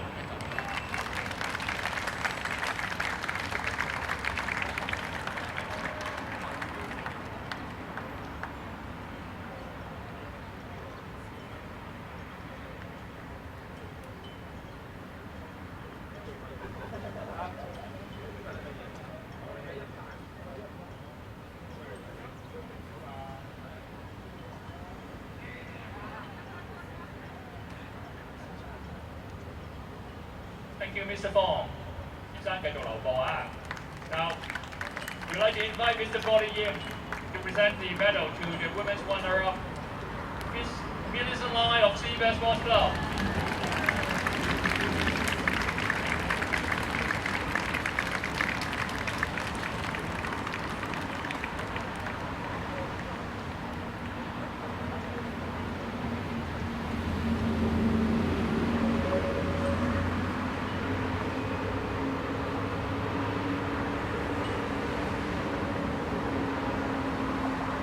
Thank you, Mr. Yim.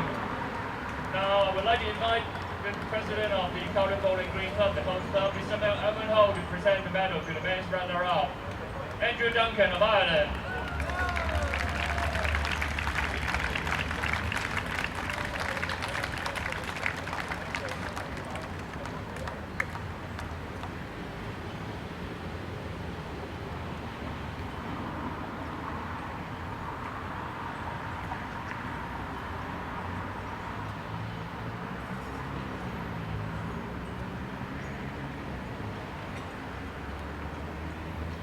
Thank you, Mr. Ho.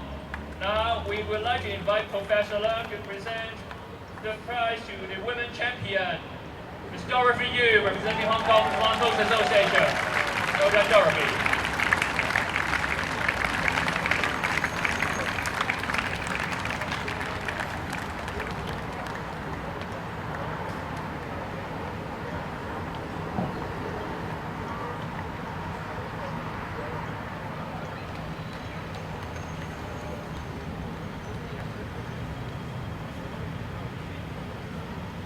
Dorothy will represent Hong Kong in the World Champion of Champions next week in New Zealand.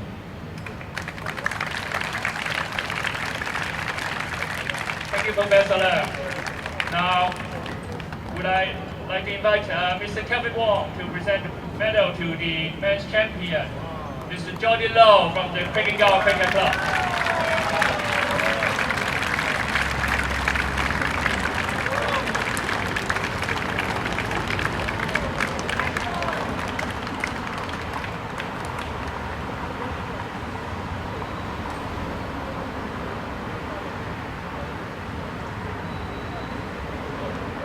Well done, Jordy.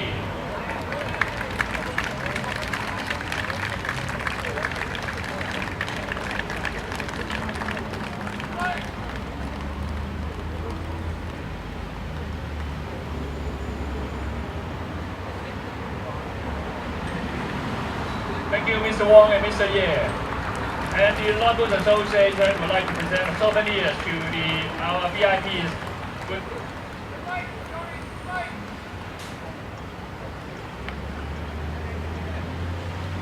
Okay, would all the winners please come forward to take a group photo together with our VIP first?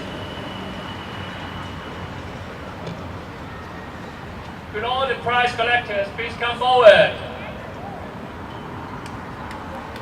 Okay, 攞獎有份攞獎嗰啲各位球手球員過晒嚟同我哋啲嘉賓影張大合照先。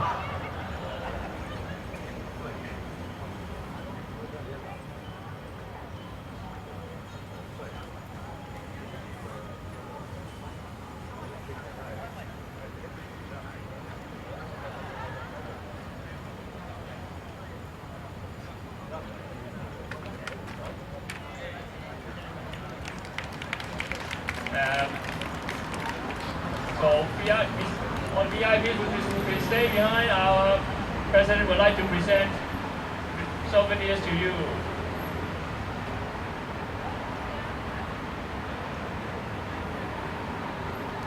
And Dorothy and Jordy, please prepare your speech.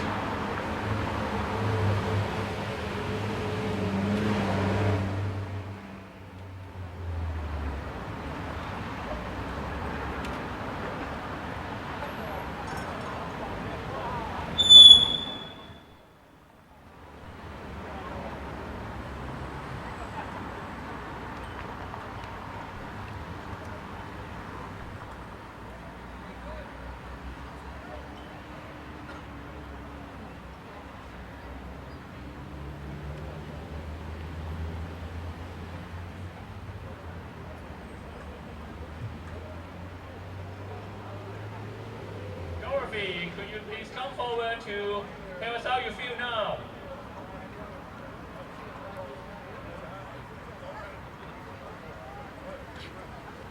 Thank you very much. It's wonderful that everyone, every corner in Hong Kong, everyone looking forward to every year. And this year we have a lot of great bowlers from many different countries, which is a very wonderful event. And thank you for the power to make the green really good this year. And we have a lot of supporters this year, and I'm so proud to be the first ladies lawn bowl player.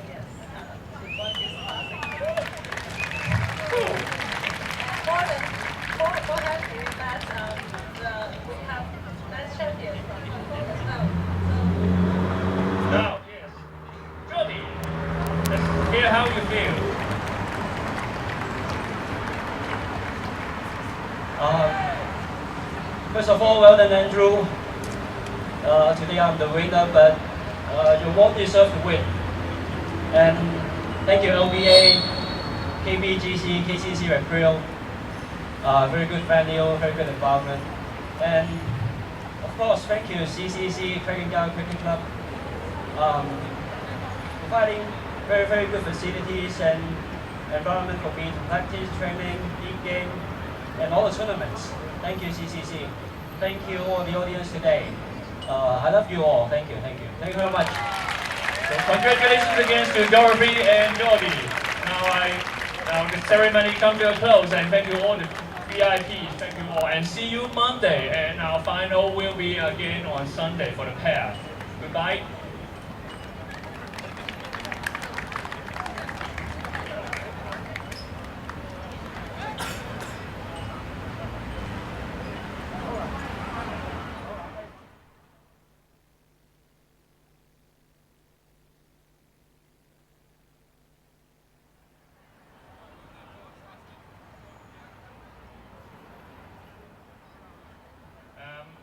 One more administrative thing.